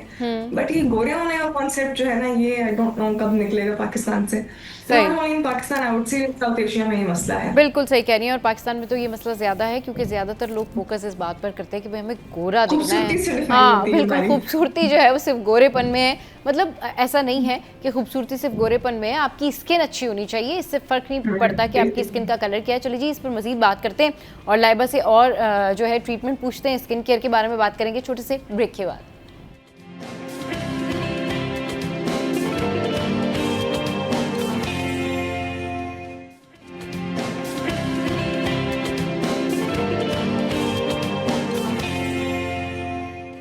Welcome back. स्किन केयर के बारे में बात कर रहे हैं। अभी हमने स्किन वाइटनिंग इंजेक्शंस के बारे में बात की और अब कुछ बात कर लेते हैं कि भाई दुबई में जो स्किन ट्रीटमेंट होती है वहाँ पर जो ट्रेंड है, क्या पाकिस्तान में भी वो ट्रेंड है और यहाँ की ख़वातीन जो हैं बिल्कुल वही सेम ट्रीटमेंट्स करवाती हैं जैसे कि दुबई में लोग करवा रहे होते हैं? दुबई का मैंने जिक्र इसलिए किया कि बहुत ज़्यादा तादाद में जो है वो पाकिस्तानी वहाँ पर रहते भी हैं और वहाँ से जाकर अपना स्किन ट्रीटमेंट करवाते भी हैं। लाइबा हमारे साथ मौजूद है। लाइबा, दुबई में इस वक्त जो स्किन ट्रीटमेंट है वो किस तरीके से किया जा रहा है? अगर मैं बात करूँ कि स्किन टेक्सचर बेहतर हो जाए या फिर जो है वो आपकी स्किन रीजुविनेट हो जाए, तो उसके लिए कौन कौन से ट्रीटमेंट्स करते हैं आप? और आप ब्रेक में जिस ट्रीटमेंट का जिक्र कर रही थी पेप्टाइड से रिलेटेड, उसके बारे में बताइएगा। जी जी सबा, बेसिकली दुबई में this more concept of skin की हेल्थ का ख्याल करना, ठीक है। बेसिकली वो ये चाहते हैं कि हमारी प्रिवेंशन हो, हमें एजिंग की जरूरत ना हो, मतलब हम एजिंग करें तो हमें बोटॉक्स फिलर्स वगैरह की जरूरत ना हो। राइट। तो उस सूरत में कुछ ट्रीटमेंट्स आ गई हैं इन मार्केट जो पाकिस्तान में भी हो रही है, बट नॉट सो कॉमनली। वहाँ पे अभी भी ये कॉन्सेप्ट है जो फिलर लगा लें, ये लगा लें। फिलर्स आर आउटडेटेड, वो 2025 का था ट्रेंड, 2024 का ट्रेंड था, अब नहीं है। अब इट्स मोर सटल, नेचुरल, अपने आप का कोलेजन स्टिमुलेशन करना, ऐसे ट्रिगर फैक्टर्स बॉडी में इंजेक्ट करना जिससे आपका कोलेजन स्टिमुलेट हो। तो सैल्मन डीएनए एक बहुत कॉमन ट्रीटमेंट है जो बहुत कॉमनली, जिसको पीडीआरएन भी बोला जाता है। पीडीआरएन, जिससे आप जी जी जी तो once it's injected into your body, it's called polynucleotides. Once it's injected into your body, तो वो नेचुरल तरीके से आपकी कोलेजन स्टिमुलेशन होती है। राइट। तो वो एक बहुत ट्रेंडिंग ट्रीटमेंट है इन दुबई में आजकल। Everyone is talking about it, salmon DNA. और बेसिकली उसमें बहुत टाइप्स भी हैं, बट वो एक इंस्टाग्राम लेबल लग गया सैल्मन डीएनए, तो people are just crazy about it. आप वहीं से अंदाजा लगा लें, salmon means a lot of protein, you know, a lot of fish में बहुत प्रोटीन होती है। So that means a lot of collagen stimulation happening into your skin. उसके सेशंस होते हैं, 2-3 सेशंस होते हैं, depends on your skin. और बहुत टाइप्स भी हैं, मतलब strong salmon DNA, extra strong salmon DNA, तो वो स्किन एनालिसिस करके हम फिर वो इंजेक्ट करते हैं। सही। अच्छा, ये जो और आपने उसके बाद आपको 6 घंटे तक कोई ट्रीटमेंट लेने की जरूरत नहीं है। That's great. अच्छा, ये जो आपने पीडीआरएन ट्रीटमेंट के हवाले से बात की, ये पाकिस्तान में भी होता है और बहुत सारे क्लिनिक्स में डॉक्टर्स कर रहे हैं, लेकिन ये एक्सपेंसिव है। तो अगर कोई एक ही इसका सेशन अफोर्ड कर सकता हो तो क्या वो भी करवा सकता है इसको? सबा, टू बी ऑनेस्ट, अब लाइक आई सेड बहुत सारे टाइप्स आ गए हैं। आप you can go for a lower cost as well. ऐसा नहीं है कि it won't work, but it's like a brand का भी बहुत हो गया जी, उस ब्रांड का है तो बहुत अच्छा है, ऐसा नहीं है। जैसे मैं कहती हूँ फोन कॉल है वो हर फोन से हो जाती है, ठीक है। तो बस आपको ये मैनेज करना है, जरूरी नहीं है कि हाई एंड फोन लें तो उसी से फोन की आवाज अच्छी आएगी। तो ये जस्ट मैटर्स कि आपको ट्रीटमेंट कराएं तो सही, बट ये जरूर है कि it takes 3 sessions at least, because आपका जो स्किन का टर्नओवर होता है वो 3 हफ्ते में होता है। तो वो जितना मैक्सिमम 3 हफ्ते में अचीव हो सकता है, फिर दूसरी दफा आपको फिर करना पड़ता है। So सही। definitely requires तो sessions. वीकली सेशन है या हर 3 वीक्स में है, किस नहीं, तरह से once होता in a है? month. 15 once in a month. Once in a सही, month. 3 मंथ्स आपको करवाने Yeah. पड़ते हैं। उसके बाद फिर आपकी स्किन का जो टेक्सचर है वो किस तरह हो जाता है? लाइक क्यों करवाते हैं लोग PDRN? वो फाइन लाइंस बहुत बेहतर हो जाती हैं आपकी, ठीक है। आपकी जो ये स्किन में एक ड्राइनेस सी होती है वो, और ये स्किन है ना बहुत लूज होना शुरू हो जाती है कुछ लोगों की, तो वो अच्छा। सारा उसको फर्मनेस देना, टेक्सचर बेहतर करना, पोर हाँ। साइज बेटर करना, हाँ। थोड़ा ब्राइटनिंग कॉम्प्लेक्शन देना, ब्राइटनिंग कॉम्प्लेक्शन देना, तो ये सही। थोड़ी इट्स एन ओवरऑल पर्पस अच्छा, injection. It's for overall purpose. अच्छा, ये सिर्फ डार्क सर्कल्स के लिए भी होता है ट्रीटमेंट? जी जी जी जी बिल्कुल। एक आता है PDRN जो बिल्कुल अंडर आईज के लिए यूज होता है सिर्फ, उसका जो है वो मॉलिक्यूलर साइज थोड़ा डिफरेंट होता है, बिकॉज अंडर आई की स्किन बहुत थिन होती है। अच्छा। तो वो उसके लिए यूज होता है, जस्ट टू स्किन थिन है और एट टाइम्स हॉलोनेस हो जाती है, तो आपको डार्कनेस फील होती है उसकी वजह से। तो PDRN helps you stimulate collagen, skin थोड़ी थिक करता है और वो बेटर हो जाता है। सही। अच्छा लाइबा, ये बताइएगा कि अगर मैं आपसे कहूँ कि आपने सजेस्ट करना है अपने क्लाइंट को, आपने बताना है ख़वातीन को कि वो एक्सोसोम करवाएं या वो PDRN करवाएं, तो व्हाट विल यू चूज़? आप क्या सजेस्ट करेंगी? क्योंकि दोनों ही जो है वो दोनों ही ट्रेंडिंग। जी, दोनों मेरे फेवरेट्स हैं, बहुत टफ क्वेश्चन है। यस। बिकॉज अब देखें, exosomes if you ask me I would prefer them for hair more, ठीक है। Okay. क्योंकि वो ग्रोथ फैक्टर्स ऐसे हैं जो हेयर स्टिमुलेशन में बहुत हेल्प कर रहे हैं, ठीक है। Whereas I think on the skin they are helping. I'm not gonna say they're not, but if you say magnificent तरीके से जिस तरह PDRN काम कर रहा है on a cellular level, exosomes उस तरह शायद स्किन पे मुझे नहीं अब तक लग रहा। हाँ। Again, doctors can differ to this as well, but her doctor का अपना ओपिनियन, अपना वे है। तो I Yes. think बालों में for sure exosomes के अलावा कुछ भी नहीं। For अच्छा। sure. But when it comes to hair, face, I would say PDRN is a better option. अच्छा, एक्सोसोम आप कह रही हैं कि जो बालों के लिए यानी हेयर्स के लिए है वो बहुत परफेक्ट ट्रीटमेंट है, बट नॉट फॉर फेस। जी, क्या जी। क्या आपको लगता है कि क्यों नहीं है ये बेहतर फेस के लिए? क्योंकि लोग तो, ख़वातीन तो बहुत ज़्यादा इसको फेस के लिए कंसिडर कर रही हैं। हमारी तो कई एक्ट्रेस जो है इसको जो है वो चेहरे के लिए यूज़ करती हैं कि नहीं भी एक्सोसोम्स हमने कराना है। तो थोड़ा सा ये बताएं ताकि लोगों को पता चल सके देखिए, कि अगर उन्होंने मैं चूज़ I करना है don't तो know. दोनों ट्रीटमेंट्स में से वो कौन सा ट्रीटमेंट चूज़ करें? देखिए, पता है सबा, मुझे पाकिस्तानी डॉक्टर्स इतना पसंद नहीं करते, because I do mention I myself I have a clinic in Pakistan, not to mention, मैं खुद पाकिस्तान से हूँ, बट द रीजन इज कि हमारी मार्केटिंग मिमिक्स बहुत खराब है। अच्छा। एक्सोसोम एक बहुत गलत तरीके से मार्केट हुआ जा रहा है मार्केट में। हाँ। Basically lot of celebrities do not need to have an expense for it, ठीक है। वो क्लिनिक्स की तरफ से होता है, तो आप देखते हैं बहुत सारे सेलिब्रिटीज उसको प्रमोट कर रहे हैं। मैं ये नहीं कह रही वो ट्रीटमेंट बुरी है, हाँ। बट उस ट्रीटमेंट का रिजल्ट जिस तरह आप एक्सपेक्ट कर रहे होते हो हाँ। वो नहीं। आप अगर आप कहो ना, अच्छा, डॉक्टर लाइबा, जो आप रिजल्ट के बारे में बात करिए, जो यहाँ परसेप्शन है एक्सोसोम ट्रीटमेंट के हवाले से, वो ये परसेप्शन है कि वो लोग, जो लोग ये ट्रीटमेंट करवाते हैं, वो लोग ये कहते हैं कि जी स्किन जो है वो बिल्कुल उसके ऊपर बेबी ग्लो आ जाता है, रिजुविनेट हो जाती है, you look young and all that. तो ये यहाँ पर परसेप्शन है। अब जो लोग करवाते हैं वो खुद अगर बता रहे हैं तो लोग तो फिर अट्रैक्ट होंगे ना। तो अब आप जिस तरह से कह रही हैं कि नहीं, दैट्स फॉर हेयर्स, यानी कि वो बालों के लिए ज़्यादा बेहतर ट्रीटमेंट है, तो ये बताइए कि क्यों? मतलब यही तो मैंने आपसे अभी पूछा ना कि क्यों फेस के लिए इतना बेहतर नहीं है, और जो लोग ये बता रहे हैं तो वो थोड़ा सा उनके बारे में बताइए। देखिए, basically exosome is just signalling, ठीक है। वो आपकी एक सेल्स को सिग्नल देता है, ग्रोथ फैक्टर्स को, सेल्स को, कि वो एक्टिवेट हो, ठीक है। मैंने बालों में ज्यादा अच्छे रिजल्ट्स देखे। मुझे लगता है स्किन में बहुत सारे अदर को फैक्टर्स होते हैं जिनकी ट्रीटमेंट ज्यादा जरूरी है, Right. ठीक है। हाँ। PDRN आपके सेल्यूलर लेवल पे आपकी स्किन की 3 लेयर्स पे नीचे जाके वो काम करता है, वेयरएज एक्सोसोम भी कर रहा है, but it's more superficial. Exosome के आपको बार-बार सेशंस कराने हैं। आप ऐसा नहीं है कि आप 3 महीने 4 महीने कराओ और आप भूल जाओ। हाँ। बेसिकली मैं आपको एक सिंगल वर्ड में कहूँ, PRP का बहुत high version is exosome, okay, ठीक है। राइट। अब PRP जो एवरीवन नोस, एग्जांपल 10 अगर ग्रोथ फैक्टर PRP में है तो एक्सोसोम में 1 बिलियन ग्रोथ फैक्टर तो उसमें भी तो क्लासिफिकेशन है ना, वेजिटेबल है, फिर प्लांट्स हैं, फिर आपको पता है ह्यूमन प्लेसेंटा बना। हाँ, so which is the best? Exactly, thank you so much for addressing this, Sabha. Milk based है, प्लांट बेस्ड है, ह्यूमन बेस्ड है। आप यहीं से वेरिफिकेशन देखो कि इतनी वेरिएशन में किस चीज का रिजल्ट आएगा। मिल्क का क्या ही रिजल्ट आएगा, ठीक है। प्लांट बेस्ड का आएगा बट इतना नहीं आएगा। ह्यूमन बेस्ड का आता है, but that is super expensive for normal people to afford, ठीक है। मतलब I am looking at somewhere between 150 to 200K to 300K। तो अगर मैं आपसे कहूँ कि आप हर महीने आके कराओ, कौन कराए, यू नो। तो उस सूरत में मुझे फिर एक बेटर ऑप्शन लगता है कि PDRN is there as well, which is actually doing a very very good job, ठीक है। और वो पूरा ट्रीटमेंट शायद इस कॉस्ट में हो जाए। So that's the difference. Again, growth factors are there. वो stimulate करता है. Not a bad treatment, but I believe PDRN is also far good. But हाँ अभी एक exosome introduce हुआ है जिसमें peptides भी शामिल हैं. अच्छा It's called it's a brand name I cannot mention, but उसमें peptides भी शामिल हैं. अच्छा। और peptides are the new breakthrough in science for skin, hair and weight loss. A lot of more things as well, but वो एक हम अलग show करेंगे. It's like a right long बिल्कुल हाँ बिल्कुल thing.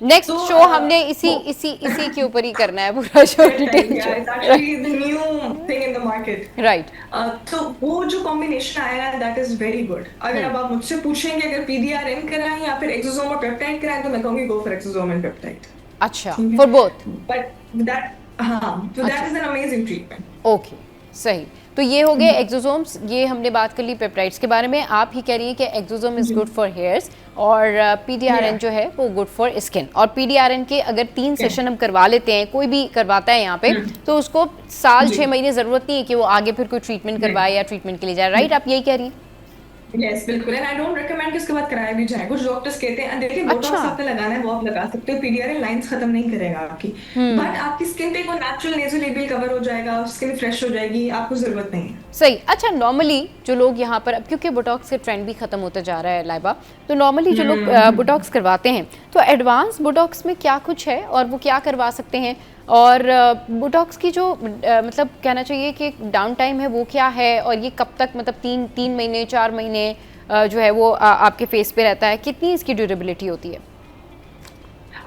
सबा देखिए बोटॉक्स का ना अब बहुत लाइक आई सेड कि 2025 और 2024 में ना बहुत स्ट्रेच लुक का ट्रेंड था अब बहुत नेचुरल की तरफ आ गए अल्लाह का शुक्र है अब इंसानों की तरह लगना शुरू हो गए हैं सब एक जैसे हो गए शक्ल सेम हो गई तो अब ये बोटॉक्स लग जरूर है उसका कोई अभी तक रिप्लेसमेंट नहीं आया बट बहुत कम क्वांटिटी में लग रहा है कि आपका एक्सप्रेशन भी रहता है आप नेचुरल भी लगते हो और उससे आपकी एक फ्रेश लुक भी आती है because once the lines are gone you look better इसका जो ड्यूरेशन है वो 3 to 4 months है इससे ज्यादा आपकी वो फेस पे नहीं रहता बहुत आप लकी हो तो 6 months उससे ज्यादा नहीं you have to repeat it सही ठीक है डाउन टाइम नहीं होता ऐसा सिर्फ ये कि जो आप इंजेक्ट करते हो तो you have like small mosquito bytes जैसा लगता है क्योंकि वो जहाँ आपने प्रिक किया होता है अच्छा हाँ बस 4 घंटे आप बेंड नहीं कर सकते लाइक नमाज नहीं पढ़ सकते झुक नहीं सकते और 4 घंटे आप लेट भी नहीं सकते That's the downtime for Botox.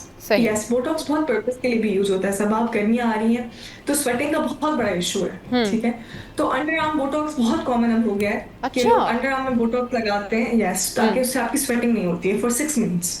अच्छा सही तो वो जिस तरह के लोग हम मीडिया रिलेटेड कुछ उस तरह है तो आपने देखा होगा लाइट्स बहुत होती हैं कैमरा की बहुत इश्यूज होते हैं तो आपने अगर कोई सिल्क सैटिन पहना होता है कोई प्लेन सॉलिड पहना होता है तो आपका एक sweating is a normal issue जो मार खा जाता है हाँ बिल्कुल तो a lot of people are going towards this के वो बोटॉक्स लगाते हैं और 4-6 महीने तक उनको that's great and I think ये बड़ी अच्छी बात है कि आपके थ्रू हमारे व्यूअर्स को ये बात भी पता चली है तो वो बोटॉक्स को इस चीज के लिए भी यूज कर सकते हैं इफ दे वांट अच्छा ये बताइएगा आल्सो फॉर माइग्रेन हाँ क्या लाबा सॉरी माइग्रेन के लिए भी बोटॉक्स यूज होता है अच्छा ये किस तरह काम करता है हेडेक होता है वो भी हम फोरहेड में कुछ पॉइंट्स हैं जहाँ इंजेक्ट करते हैं कुछ लोगों को बहुत एग्रेसिव माइग्रेन होता है कि उनको इंडोर्स रहना पड़ता है लाइट्स ऑफ करनी पड़ती है बहुत उनका लाइफस्टाइल इसमें इफेक्ट होता है तो once you have Botox for your migraine तो आपको एटलीस्ट 4 months के लिए योर गुड आपको कोई माइग्रेन अटैक नहीं होता क्योंकि आपको मसल रिलैक्स कर देते हैं हाँ वो मसल रिलैक्स हो जाता है और उसके बाद फिर जाहिर सी बात है वहाँ वो फील नहीं होता होगा ना वो हाँ वो फील नहीं होता होगा पेन के यहाँ पर ये पेन है अच्छा ये तो हमने बोटॉक्स के बारे में बात कर ली इसके अलावा हमने पीडीआरएन को भी कवर कर लिया आज डिस्कस किया इसके अलावा हमने एक्सोसोम के बारे में बात कर ली अब एक ऐसा स्किन केयर जो कि कोई भी खातून लड़की मतलब उसको ये है कि भाई ठीक है मुझे इतने सारे ट्रीटमेंट्स नहीं करवाने बट जर्नल स्किन केयर के लिए मुझे जाना है जी डर्माटोलॉजिस्ट के पास आपके पास जाना है किसी भी डॉक्टर के पास जाना है तो उसके लिए क्या कुछ है स्किन केयर किस तरह से करनी चाहिए क्योंकि ये सवाल हम हर डर्माटोलॉजिस्ट से पूछते हैं कि जो सीज़न चेंज हुआ है गर्मियों में स्किन केयर कैसे करनी चाहिए लेकिन आप ज़्यादा बेहतर तौर पर इसलिए बता सकेंगी कि खुद आप ये ट्रीटमेंट भी कर रही होती हैं और बहुत सारे क्लाइंट्स आपके पास स्किन केयर के इन जनरल आ भी रहे होते हैं तो क्या ऐसी स्पेशल चीज़ें हैं गर्मियों में जो आप स्किन पे लगा सकते हैं और आपकी स्किन जो है वही लुक दे जो कि आप किसी ट्रीटमेंट को करवाने के बाद आपकी स्किन ग्लो करती है जी लाइबा देखिए सबसे बेसिक चीजें मैं कहती हूँ आपको 12 इंस्टाग्राम की चीजें लगाने की जरूरत नहीं है ठीक है सबसे की जो आपकी स्किन की हेल्दी है that is moisturiser and again इससे आपने मेंशन किया गर्मियाँ आ रही हैं तो आप please water based moisturisers use करें, ऐसे मॉइस्चराइजर यूज नहीं करें जो बहुत थिक इन टेक्सचर हो और आप जब लगाएं तो आपको भी उलझन फील हो रही हो कि मेरी स्किन बहुत थिक हो रही है, you know, you feel greasy. आपका सन ब्लॉक बहुत लाजमी है। आपका आपने सुबह उठे, मुंह धोए या आपका रात का टाइम है, मेकअप उतारा, मुंह धोया, आपने सबसे पहले अपना जो है ना सनस्क्रीन लगाना है। उसके बाद फिर जो भी आप स्किन केयर रूटीन में लाते हैं। Also Saba one more thing I request and recommend, जितनी लड़कियां 25 साल की हो गई हैं या जो मर्द 25 साल के हो गए हैं, आप प्लीज अपनी एंटी एजिंग ट्रीटमेंट स्टार्ट कर दें। अच्छा, क्रीम्स भी लगाना स्टार्ट कर दें। एक इतना मिसकंसेप्शन है हमें कि हम 40 साल के होंगे तो हमने क्रीम्स लगाना शुरू करनी है। हाँ, यही कहा जाता है। जी बिल्कुल। हाँ, 25 के बाद आप रिवर्स में जाते हैं। कुछ चीजें जो हमारे इस्लाम ने हमें बताई नहीं वो बिल्कुल ठीक बताई नहीं कि जल्दी शादियां हो जाएं, जल्दी चीजें हो जाएं। आप अब देखें, हाँ, मेनोपॉज लोगों को 30 में हो रहा है, ठीक है, 28 में भी हो रहा है, तो अब 25 के बाद आप एक रिवर्स साइकिल पे चले जाते हो। After that you need to 25 के बाद आपकी बॉडी में कोलेजन प्रोड्यूस नहीं होता, तो कोई भी स्किन ऐसी चीज नहीं है जिससे आपकी स्किन टाइट रहेगी, ठीक है। तो आपको अपनी एंटी एजिंग प्रोडक्ट्स जैसे रेटिनॉल हो गया या फिर जो भी आपकी ट्रीटमेंट्स आप लेना चाह रहे हो आफ्टर एज ऑफ 25 आप एलिजिबल हो। ये कि एक बड़ा मिसकंसेप्शन है कि तो मैं 25 साल की हूँ अभी मैं मुझे क्या जरूरत है, ऐसा नहीं, आपको जरूरत पड़ गई है, ठीक है। तो बेसिक ट्रीटमेंट अगर आपने किसी डर्मेटोलॉजिस्ट के पास जाके करानी है, just go for a simple PRP with microneedling. ये बहुत सेफ ट्रीटमेंट है। अच्छा। बहुत अच्छी ट्रीटमेंट है आपकी रीजनरेशन के लिए for the skin, very good. But उस सूरत में if you have your blood level okay, मतलब आपका विटामिन डी लेवल ठीक है, आपका आयरन लेवल ठीक है, B12 ठीक है, तो पीआरपी काम करेगी, वरना नहीं करेगी। ओके, ठीक है। बेसिक स्किन केयर में फेस वॉश सब बहुत अच्छा, double cleanser for women who do makeup, अच्छा sunblock, water based moisturiser, skin dry है तो हाइलुरोनिक एसिड, और अगर आपकी स्किन बहुत ऑलरेडी ऑयली है तो बस it's also a blessing oily skin होना। अच्छा, क्योंकि आप एज नहीं करते इतना जल्दी। जितने स्किन ड्राई वाले होते हैं उनकी एजिंग बहुत जल्दी होती है, क्योंकि अच्छा, आपने देखा अच्छा, होगा ना स्किन खिंचाव होता है तो क्रैकल्स लाइंस आना शुरू बिल्कुल, हो हाँ, जाती हैं। वो थोड़ा Oily क्रैक होना skin शुरू हो की जाती प्रॉब्लम नहीं है। है। सही, ठीक है जी, बहुत तो शुक्रिया। ये बस चलें जी, बहुत शुक्रिया लाइबा आपकी कीमती वक्त के लिए। और स्किन केयर की जो बातें होती है ना वो इस तरह की होती है कि बस वक्त निकल जाता है, लेकिन ये सारी डिस्कशन जो है वो चलती रहती है। तो लाइबा ने अपना प्रीशियस टाइम हमारे शो के लिए निकाला, आपका शुक्रिया। यहाँ पर वक्त एक ब्रेक का, ब्रेक के बाद वापस आएंगे। फिर एक और अहम टॉपिक है जो हम डिस्कस करने जा रहे हैं, और ये है जी वो स्मार्ट तरीके कौन से हैं जिससे हाउसवाइफ्स अपने पैसे बचा सकती हैं। इस पर करेंगे बात छोटी सी ब्रेक के बाद।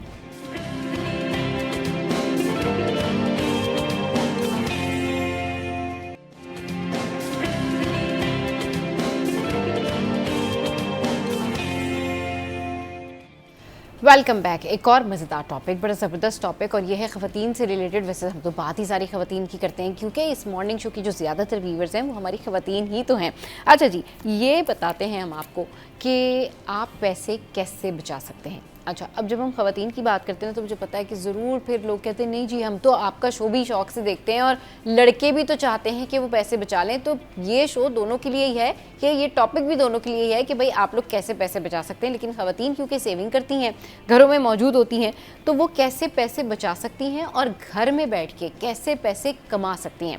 इस पर बात करने के लिए हमारे साथ जो हैं वो ज़रीश ज़हरा मौजूद हैं, जो कि एजुकेशनिस्ट भी हैं और बहुत एक्सपर्ट हैं अपने काम की। उनको शो में जो है वेलकम करते हैं। अस्सलाम वालेकुम ज़रीश, गुड मॉर्निंग, कैसी हैं आप? वालेकुम अस्सलाम, good morning, I am good, thank you so much for inviting me. अच्छा ज़रीश, ये बताइएगा कि घर बैठे पैसे कमाए कैसे जा सकते हैं, फिर उसके बाद मैं आपसे पूछूंगी कि सेविंग का तरीका क्या है। जी सही, सबसे पहले तो घर बैठे पैसे कमाने इससे पहले मैं आपसे ये बताना चाहूंगी कि इससे पहले भी कुछ वर्किंग करनी पड़ेगी जो हमारी घर बैठी खवातीन, जो हमारी हाउस वाइफ्स हैं, क्योंकि उनके पास एक जो खूबी है वो ये है कि वो बहुत अच्छे से चीजें मैनेज करती हैं। क्योंकि अगर मैं और आप काम करते हैं तो we are getting paid for that, लेकिन जो घर में बैठी खवातीन है वो जब काम करती हैं तो दे आर अनपेड, उनको उसके कोई पैसे नहीं, फिर भी they are very good manager. तो उनकी ये एक जो खूबी है ये उनको आगे मोटिवेट करेगी मजीद पैसे कमाने के लिए कि वो अपनी ही सेफ प्लेस में, अपने ही कंफर्ट जोन में किस तरह से आगे बढ़ एक फाइनेंशियली इंडिपेंडेंट फीमेल बन सकती हैं। तो उसके लिए उन्हें सबसे पहले करना पड़ेगा, क्योंकि हमारे पास हाउस वाइफ की भी दो कैटेगरीज होती हैं, जिसमें वो एक एजुकेटेड तबका है और एक तबका है जो लेस एजुकेटेड है या कम तालीम याफ्ता है, तो सबसे पहले तो अगर उनका किसी एक एरिया में इंटरेस्ट है या for जरीश, example, इनको इनके बारे में ऐसे भी कह सकते हैं कि वो जो स्किलफुल हैं या वो जो अपने काम में प्रोफेशनल हैं या बाहर जाके वर्किंग वीमेंस हैं, काम करती हैं, तो इस तरीके से हम बात करते हैं। और दूसरी बात ये कि पहले हम उन खवातीन के बारे में बात करते हैं जो स्किलफुल हैं, जिनकी अपनी स्किल्स हैं। जी जरीश। जिनकी अपनी स्किल्स है, सबसे पहले फिर अगर उनको अपनी उसी स्किल को इम्प्रूव करके उसी अपना करियर बनाना है, तो वो किस तरह आगे बढ़ सकती है। राइट। अगर आपके पास कोई हो तो उसके लिए थोड़ी सी उसमें और इम्प्रूवमेंट की हमेशा जरूरत होती है, ताकि आप उस स्किल को नए जो जदीद दौर है उससे अलाइन कर सकें। तो उसके लिए बेशुमार कोर्सेज आपके पास मौजूद है। फॉर एग्जांपल, आपका कोई स्किल सेट है, आपको आईटी में काम करने में मजा आता है, आपको घरेलू चीजें बनाने में मजा आता है। हो सकता है किसी का स्किल सेट हो कि मुझे हैंडमेड क्राफ्ट बनाने हैं, किसी का स्किल सेट हो मुझे प्लांटिंग करनी है। तो सबके अपने अपने माइंड हैं। वो उस स्पेसिफिक स्किल के लिए पहले तो अपने आप को थोड़ा सा जो करंट सिनेरियो है उससे ट्रेन करें। वो कैसे कर सकती हैं? पहले तो हमारे पास मोबाइल है, पूरी दुनिया मौजूद है। अगर आप एक YouTube पे या गूगल पे सर्च करें तो बेशुमार कोर्सेज एक स्किल सेट के आ जाते हैं। जो भी आपका स्किल सेट है उसको टाइप करें और उस पर लिखें कि मुझे इसमें कोई कोर्स सर्च करना। फॉर एग्जाम्पल, आप लिंक्डइन से कोर्सेज कर सकते हैं, वोकेशनल सेंटर्स बने हुए हैं उससे कोर्सेज कर सकते हैं। ये सब फ्री की बात हो रही है, पैसों की बात हो रही है। अच्छा, उसके अलावा आपके पास कोर्सेरा है, डीजे स्किल्स है, जो गवर्नमेंट सेक्टर से हमारे पास कोर्सेज आते हैं। ये सब फ्री ऑफ कॉस्ट कोर्सेज हैं। आपको उसमें रजिस्टर करना होता है जो भी आपकी स्पेसिफिक स्किल है। अच्छा, आपने रजिस्टर किया, थोड़ा सा अपने आप को इम्प्रूवमेंट की तरफ लिया है। अगर ये भी नहीं कर सकते तो यूट्यूब पे बेशुमार वीडियोज आपके पास मौजूद है, आप उससे अपने आप को थोड़ा सा ग्रूम कर लें। मूविंग फॉरवर्ड, आप उसको आगे किस तरह से ले जा सकते हैं आप। अब आपने फॉर एग्जाम्पल जो हम पहले बात करी थी कि आपको शौक है हैंडीक्राफ्ट चीजें बनाने का, कैंडल्स बनाने का, या कोई ऊल की चीजें बनाना, कुछ भी आप डेवलप कर रहे हैं, उसको अब आपने बना ली, घर पे थोड़ी थोड़ी सी आपने बनानी शुरू करी। अब आप उसको सेल भी करना चाहेंगे तो आपके पास कम्युनिटीज मौजूद है। आप अपनी टारगेट कम्युनिटी देखेंगे। फॉर एग्जाम्पल, आप देखेंगे कि मैं ये खवातीन को बेचना चाह रही हूँ, बच्चों को बेचना चाह रही हूँ, या मैं इसको चाह रही हूँ मैं बड़े स्केल पे, यानी मैं माइक्रो एंटरप्रेन्योरशिप कर लूँ, यानी मैं अपना स्टार्ट करा दूँ इससे, और ताकि मैं ब्रॉड स्केल पे अर्न कर सकूँ। आप उसके लिए आप क्या कर सकते हैं, या तो आप अपने सोशल ग्रुप्स पे उसको मार्केट करना शुरू कर दें। आपके पास एक टूल है इंस्टाग्राम, आप उस पर मार्केट करना शुरू कर दें, छोटी छोटी सी वीडियो क्लिप्स बनाएं और उसको वहां पर सेल करना शुरू करें, अच्छी एस्थेटिक वीडियोस बना लें। अच्छा, ये भी नहीं कर सकते अगर आप, तो आप फेसबुक पे अपने जो सर्टेन ग्रुप्स हैं, जो आजकल फीमेल ओरिएंटेड ग्रुप्स हैं, एंटरप्रेन्योरशिप के ग्रुप्स हैं, उस पर सेल कर दें। आप उस पर भी नहीं कर सकते तो अगर आप चाह रहे हैं मैं डायरेक्ट वेंडर्स को सेल करूं, तो वी हैव सम प्लेटफॉर्म जैसे कि इट्सी है, शॉपिफाई है, रास के आप सेलर बन सकते हैं। आप उस पर लॉग इन करें। इस पर भी लॉग इन करने का तरीका बहुत सिंपल होता है। जस्ट गो टू गूगल, आपने टाइप करा और आपको सबसे पहला जो वो टैब देता है वो ये देता है कि आप इसको लॉग इन कर लें, अपनी प्रोफाइल बना लें। एक तो ये आपका हो गया जो आप हैंडमेड चीजें बनाना चाह रहे हैं या कोई भी बिजनेस स्टार्ट करना चाह रहे हैं। अच्छा, इसमें हम कुकिंग पे भी, कुकिंग आजकल सबका जो है फेवरेट जो बिल्कुल, कुकिंग बहुत ज़्यादा, और ख़वातीन ऑनलाइन कुकिंग भी बहुत ज़्यादा इस तरीके से कर रही हैं कि वो घर में ही चीज़ें बनाती हैं, फिर वो ऑर्डर्स उनको मिलते हैं, फिर वो जाके उनको डिलीवर करवाती हैं। तो ये बहुत ज़्यादा पैशन है कुकिंग का। सही कह रही हैं आप। तो हम थोड़ा सा और इम्प्रूव कर सकते हैं, क्योंकि वो जो हैं कि आपने खाना बनाया और आपने जो है या तो किसी भी जो आजकल फूड एप्लीकेशन सर्विसेज चल रही हैं उनके थ्रू कर दिया जी वो है, लेकिन अब आहिस्ता आहिस्ता ऑब्सोलीट होता जा रहा है। क्योंकि मैं तो पर्सनली जो है वो अब फूड एप्लीकेशन से ऑर्डर इसलिए नहीं करती, उनके डिलीवरी चार्जेस बहुत ज्यादा होते हैं। डिलीवरी चार्जेस तो व्हाट यू सही, तो उसके लिए आप कर सकते हैं कि आप अपने नियर बाय में, अच्छा कुकिंग भी कभी कभार आपका दिल चाहता है कि आपको यानी चाइनीज डिशेज भी खाएं लेकिन घर की बनी हुई हो, हाइजीनिक हो, थोड़ी सी लोग तो और हमारी घर की खवातीन अमेजिंगली जो है कुकिंग में बहुत एक्सपर्ट है माशाल्लाह से, पाकिस्तान की तारीफ में जी। तो आप क्या कर सकते हैं, आप अपनी जो आपकी एक्सपर्टीज की डिशेज हैं उसकी एक लिस्ट बना के अपने सोशल सर्कल में ही सर्कुलेट कर दें। सबसे पहले अपने नेबरहुड में सर्कुलेट करें, क्योंकि बहुत सारी ऐसी खवातीन हैं मेरे और आपकी तरह जो घर जाके चाहती हैं कि हमें कुक फूड भी मिल जाए और का भी बना हुआ हो, वी प्रेफर। तो वो घर का बना हुआ खाना आपको मिल जाएगा, किसी भी एक अच्छी खातून जो सलीकामंद खातून आपके लिए खाना बना के आपको दे सकती है। हाइजेनिक भी होगा, अफोर्डेबल भी होगा। और अच्छा, आपने अब करना क्या है, उसके लिए आपका क्या स्ट्रेटेजिक प्लान होना चाहिए, वही होना चाहिए कि आपने लिस्ट बना ली, सामने उसके अमाउंट आपने डेज बना लिए कि किस डे पे आप क्या बनाएंगी ताकि आपके लिए भी आसानी है, और उसके बाद आप उसको शेयर कर दें अपने सोशल सर्कल में, नेबरहुड में, और ऐसी खवातीन में या आपके जानने वालों में जिनको आप जानती हैं कि ये वर्किंग वुमेन सही, यहाँ उनके पास छोटे बच्चे हैं जो उनको कुकिंग के लिए प्रॉब्लम क्रिएट करते हैं। तो ये सारी जो टारगेट ऑडियंस होगी, हमेशा कोई भी स्किल सेट हो उसके लिए आपको 2-3 चीजें मद्देनजर रखनी है। आपने टारगेट ऑडियंस क्या रखनी है, किसको अपनी चीज बेचनी है, पहली चीज। दूसरी चीज आपको ये देखनी है कि इसकी डिमांड है मार्केट में या नहीं है। यानी नीड बेस्ड आप चीज डेवलप करते हैं। एंटरप्रेन्योरशिप का हमेशा एक रूल होता है कि आपने अगर बिजनेस करना है तो देखें कि उसमें गैप कहाँ है, उस गैप को फिल करना इज योर मार्केट। राइट, बिल्कुल बिल्कुल ठीक कह रही हैं आप कि आपने ये देखना होता है कि आपकी जो ऑडियंस है, टारगेटेड ऑडियंस है, वो कहाँ है, फिर आपकी जो स्किल्स हैं वो कहाँ पर अप्रिशिएट की जा सकती हैं, कौन लोग आपका बनाया हुआ हाथ का खाना या कौन लोग आपका खाना पसंद कर सकते हैं, ये ज़रूर देखना चाहिए। और जो आपने कुकिंग की बात की ना, वाकई बहुत सारी ख़वातीन ऐसी हैं जो आजकल ये होम कुकिंग कर रही हैं और बहुत अच्छे अच्छे खाने बना रही हैं, नई नई रेसिपीज़ बना रही हैं। लोग उनको कॉल करते हैं और फिर वो उनको भेजती हैं खाने बना के, अच्छी अर्निंग्स हो जाती हैं। अब अगर कोई कुकिंग एक्सपर्ट नहीं है, वो ट्यूशन पढ़ा सकता है, वो सिलाई कर सकती हैं, या फिर वो घर में बैठ के होता है ना कि वो स्वेटर वगैरह कुछ बना सकती हैं, या फिर उनके अंदर इस तरह की स्किल्स है कि उनका जो होम डेकोर सेंस है, यानी कि कहते हैं ना कि वो घर सेट करने में बहुत ज़्यादा अच्छी हैं या इंटेलेक्चुअल हैं, या उन्हें पता है कि कौन सा सोफ़ा कौन से पर्दे के साथ, कौन सा पर्दा कौन से सोफ़े के साथ किस तरह से घर सेट होगा। इंटीरियर डिज़ाइनिंग का जिनको शौक़ है वो किस तरीके से इम्प्लीमेंट कर सकती हैं, उनके लिए आइडियाज़ बताएं। और छोटी छोटी जो स्किल्स होती हैं ख़वातीन के पास, कि वो मेहंदी लगाना जानती हैं या नेल आर्ट जानती हैं, या फिर वो हेयर स्टाइल बनाना जानती हैं, या किसी को शौक़ है कि भाई वो होता है ना कि कपड़े डिज़ाइन कर रहे हैं, या फिर उन्होंने अपनी असिस्टेंस दे दी डिज़ाइनिंग के हवाले से कि आप इसके साथ इस तरह से कर लें। तो अगर कोई किसी को ड्रेसेस ना भी सेल करे तो जो आइडिया है, जो कंसल्टेंसी है, क्या ख़वातीन उस हवाले से भी घर बैठ के काम कर सकती हैं या नहीं, इस पर करेंगे बात छोटी सी ब्रेक के बाद।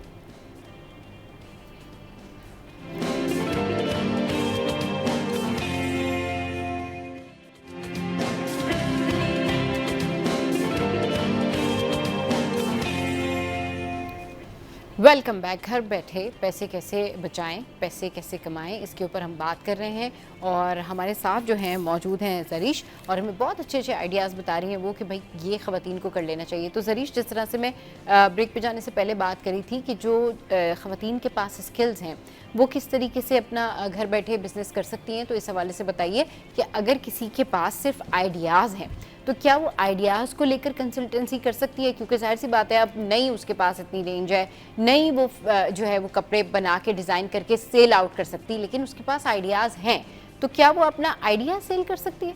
जी बिल्कुल, आपने बहुत अच्छे पॉइंट्स पेश करे ब्रेक पे जाने से पहले। सबसे पहले तो मैं वो हाईलाइट करना चाहूंगी जो आपने ट्यूशन और जो है इस्लामिक स्किल्स की बात करी।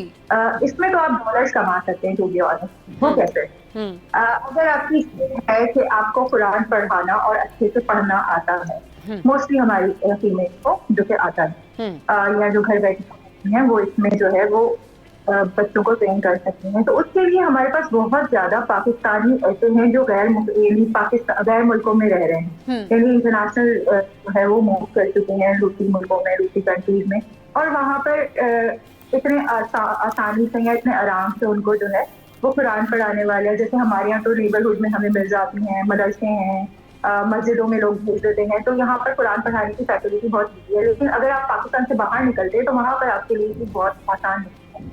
तो वो ये कर सकती हैं कि अपने सोशल मीडिया के थ्रू या अपने जानने वालों के थ्रू, आपके और मेरे कोई ना कोई जानने वाले जरूर होते हैं जो बाहर मूव करते हैं, आप उनसे उनको ये ऑफर कर सकती हैं कि मैं कुरान पढ़ाती हूँ, मैं कुरान पढ़ा सकती हूँ, और मैं आपके बच्चों को इस ड्यूरेशन में जो आपका अवेलेबल टाइम है उनके साथ सिंक कर लें कि मैं इस ड्यूरेशन में आपके बच्चों को कुरान की तालीम दे सकती हूँ। उसमें क्या होगा, वो उनके लिए तो एक अपॉर्चुनिटी आ गई कि आप क्योंकि वो ढूंढ रहे होते हैं कि हमारे बच्चे को कोई दीनी तालीम दे, क्योंकि बाहर जाने के बहुत सारे पहाड़ में एक नुकसान ये होता है कि आपके पास दीनी तालीम थोड़ी सी कम हो जाती है और आप उसकी तलाश करते हैं कि हमारे बच्चों की अच्छी अपब्रिंगिंग रहे भले हम अपनी मुल्क से दूर हैं। उसके लिए आप जो है उनको ऑफर कर सकती हैं। अगेन वही आपने मार्केट आइडेंटिफाई कर ली कि ये गैप है और ये करेंटली बहुत बड़ा गैप है, तो आप उनको ऑफर करें और उनसे जब वो आपको पे करेंगे तो उनके लिए वो बहुत लेस अमाउंट होगा, लेकिन जब डॉलर आप कन्वर्ट करेंगे अपने अमाउंट में, हाँ, तो डॉलर जाहिर है, है यूरो फिर। है या कोई भी करेंसी, तो वो आपके लिए बहुत पॉजिटिव चीज हो जाएगी। उसके लिए आपको अपना एक अकाउंट बनाना होगा, और अगर आपका अपना अकाउंट नहीं भी है तो आप अपने स्पाउस का या अपने घर में किसी का भी जिसका अकाउंट है वो अकाउंट नंबर उनको दे सकते हैं और आप उससे अर्न कर सकते हैं। इसी तरह से हमारे पास एक चीज जो कि जैसे मैं इस्लामिक नॉलेज की बात कर रही थी कि कुरान की तालीम कम हो जाती है, उसके साथ साथ वहाँ मैंने बहुत सारे पेरेंट्स को ये भी परेशान देखा है कि वो इस्लामिक जो हिस्ट्री है हमारी, बच्चा वो नहीं पढ़ पा रहा। कुछ मुल्कों में इस्लामिक स्कूल हैं जो फॉर मुस्लिम्स हैं, बट हर मुल्क में ये फैसिलिटी नहीं है, और अगर है भी तो कुछ मुल्कों में वो एक सिटी से दूसरे सिटी उनको ट्रैवल करना पड़ता है, तो फिर उनको मजबूरन अपने बच्चों को उन्हीं स्कूल में पढ़ाना पड़ता है जो इंग्लिश सिटी के स्कूल है। वहां पर उनके पास जो गैप आ रहा है वो इस्लामिक एजुकेशन का आ रहा है। इस्लामिक एजुकेशन हमारे पास इतनी तो है कि हम बच्चों को ट्रेन कर सकते हैं, तो वो इस्लामिक एजुकेशन पे बच्चों को ट्रेन कर सकती हैं। अगर आप कह रही हैं कि ये भी मैं नहीं कर सकती, तो आप ट्यूशन दे रही हैं 1, 2, 3, 4, 5 क्लासेस को। कुछ ट्यूशन आप यहाँ पे बैठे हुए यहाँ के बच्चों को भी दे सकती हैं। फॉर एग्जाम्पल, हर कोई अपने बच्चों को सेफ नहीं समझता अब आजकल के माहौल में बाहर भेजना है जी, बिल्कुल। मैं और आप भी चाहेंगे कि हमारा बच्चा घर के अंदर बैठे बैठे अच्छी एजुकेशन ले ले, ट्यूशन के मुकाबले में। स्कूल में जा रहा है बट घर पे भेजना is not safe enough.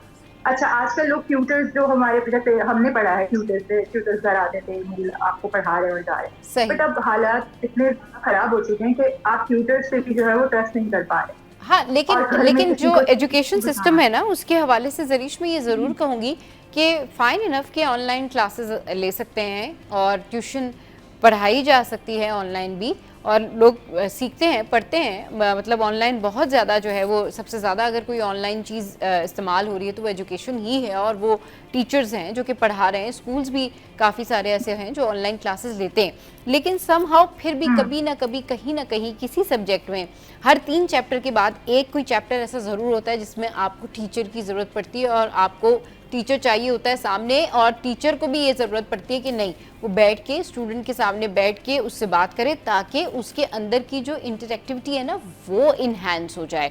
Video call पे एक ट्रस्ट बिल्ट होता है कि ठीक है टेस्ट दे दिया, बट जब टीचर सामने हो तो उसकी बात एक डिफरेंट होती है। ये उसी तरीके से है कि आप अगर मुल्क से बाहर रह रहे हैं तो आप 1 साल तक तो अपने पेरेंट्स से वीडियो कॉल पे बात कर सकते हैं, लेकिन 1 साल के बाद आपकी बस हो जाती है और आप कहते हैं नहीं जी ठीक है, अब मुझे जाके जो है लाजमी मिलना है ताकि मैं वो चीज़ें फील कर सकूं। तो टीचर और स्टूडेंट का भी एक समहाउ यही है कहीं ना कहीं कि उनको फिज़िकली मौजूद होना होता है, चाहे वो मंथ में एक दफ़ा स्टूडेंट से जाके मिलें, उनको पूछें कि जो भी ऑनलाइन क्लासेस हैं वो कैसी जा रही हैं, सारा कुछ क्या हो रहा है, और ज़रूर उनसे बात करें। तो ये थोड़ा सा डिफरेंट है। मैं अब चाहूँगी कि आपको जो मैंने कहा था ना कि जो ख़वातीन इंटीरियर डेकोरेशन में बहुत ज़्यादा एक्सपर्ट हैं या जो सिर्फ अपना आइडिया सेल कर सकती हैं, वो अपना ऑनलाइन बिजनेस घर बैठे कैसे चलाएं, क्योंकि उनके पास तो कोई प्रोडक्ट नहीं है। मतलब अगर मैं एक्सपर्ट हूँ, मुझे पता है अच्छे कपड़े कैसे बन सकते हैं, लेकिन मेरे पास प्रोडक्ट नहीं है या मेरे पास बहुत सारी ऐसी चीज़ें नहीं है। अगर मैं एक्सपर्ट हूँ, मुझे पता है कि अच्छा घर कैसे सेट हो सकता है, लेकिन ऑब्वियसली मेरा तो कोई ऐसा शॉप नहीं है या ऐसी कोई चीज़ नहीं है कि मैं वहाँ पर अपना काम जो है वो प्रेजेंट करूँ। सो आइडिया सेल करने का घर बैठे तरीका क्या है? बहुत ज़बरदस्त पॉइंट आपने रेज कर दिया है जी। देखें, आजकल जो दौर आ रहा है ना वो आ रहा है कि आप घर बैठे हुए, यानी जो बड़े बड़े आपके मार्केट में बिजनेसमैन हैं, बिजनेस प्लेटफॉर्म्स है ना, दे आल्सो वांट कि मेरा काम आसानी से और सस्ते में हो जाए। सही। अगर कोई डिजाइनर आपके मेरे ऑफिस में, फॉर एग्जांपल कोई टेक्सटाइल इंडस्ट्री है, उसमें कोई डिजाइनर आ रहा है आपके पास, वो आपसे ह्यूज अमाउंट चार्ज करता है। सही। उसके मुकाबले में फ्रेश माइंड, फ्रेश आइडियाज जो कि घर बैठे खवातीन के पास बहुत अमेजिंग होते हैं, वो आप शेयर कर सकती हैं। वो कैसे शेयर कर सकती हैं? फॉर एग्जाम्पल, आपके पास कोई इंडस्ट्रियलिस्ट अप्रोच में नहीं है, आपको लग रहा है कि मैं बड़े आदमी को नहीं जानती हूँ, you have Facebook, you have social media, आप उसके थ्रू अपने आप को मार्केट कर दें फिर कि मैं ये कंसल्टेंसी प्रोवाइड कर रही हूँ, मेरा ये स्किल सेट है। फॉर एग्जाम्पल, मैं जो है वो आपने जैसे बात करी थी होम डेकोर की एक्सपर्ट हूँ, आपको मैं आइडियाज दे सकती हूँ होम डेकोर के लिए, या मेरे पास बहुत अच्छी ब्रांड के आइडियाज हैं। फॉर एग्जांपल, हमारे पास भी आपके कपड़ों के ब्रांड्स हैं या घर की जो भी बड़े ब्रांड्स हैं। जी जी। जो भी बड़े ब्रांड्स हैं आप उनको पिच कर सकते हैं। अच्छा, आपने पोस्ट लगा दी और उसमें आपने टैग कर दिया उन सारे ब्रांड्स को जो आपकी टारगेट मार्केट है कि मैं आपके लिए कंसल्टेंसी प्रोवाइड कर सकती हूँ, trust me they will be happy to reach out, क्योंकि उनको खुद न्यू फ्रेश आइडियाज भी चाहिए। और अगर आप ये काम घर बैठे कर सकते हैं तो ये उनके लिए बहुत जबरदस्त बात हो जाएगी। इसके साथ साथ एक और स्किल सेट जो मेरे जहन में बात करते रही वो ये है कि हम सब बोलना भी जानते हैं और बहुत सारी खवातीन की आवाजें बहुत अच्छी और बहुत मजबूत होती हैं।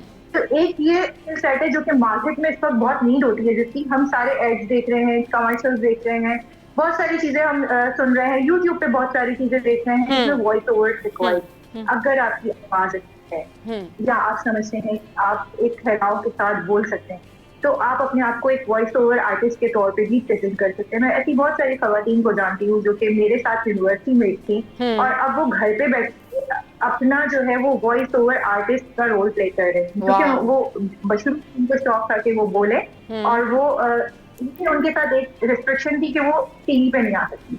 सही।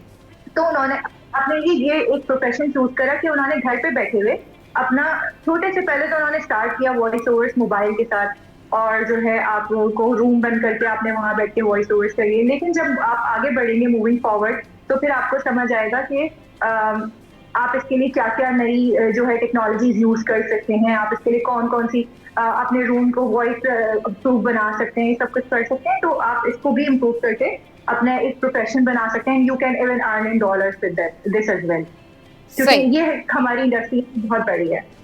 सही, बिल्कुल ठीक कह रही हैं। बहुत शुक्रिया आपका ज़रीश, आपने अपना कीमती वक्त हमारे शो के लिए निकाला और आज हमने ढेर सारी बातें की। और आज जो है ख़वातीन को ये ज़रूर पता चला होगा कि भाई अगर आपके पास प्रोडक्ट नहीं है, अगर आपके पास चीज़ें नहीं है, इक्विपमेंट्स नहीं है, अगर आपके पास कहना चाहिए ना कि वो रिसोर्सेज नहीं है, तो आपके पास आइडियाज़ हैं, तो आप आइडियाज़ भी सेल कर सकते हैं। बहुत शुक्रिया ज़रीश आपका।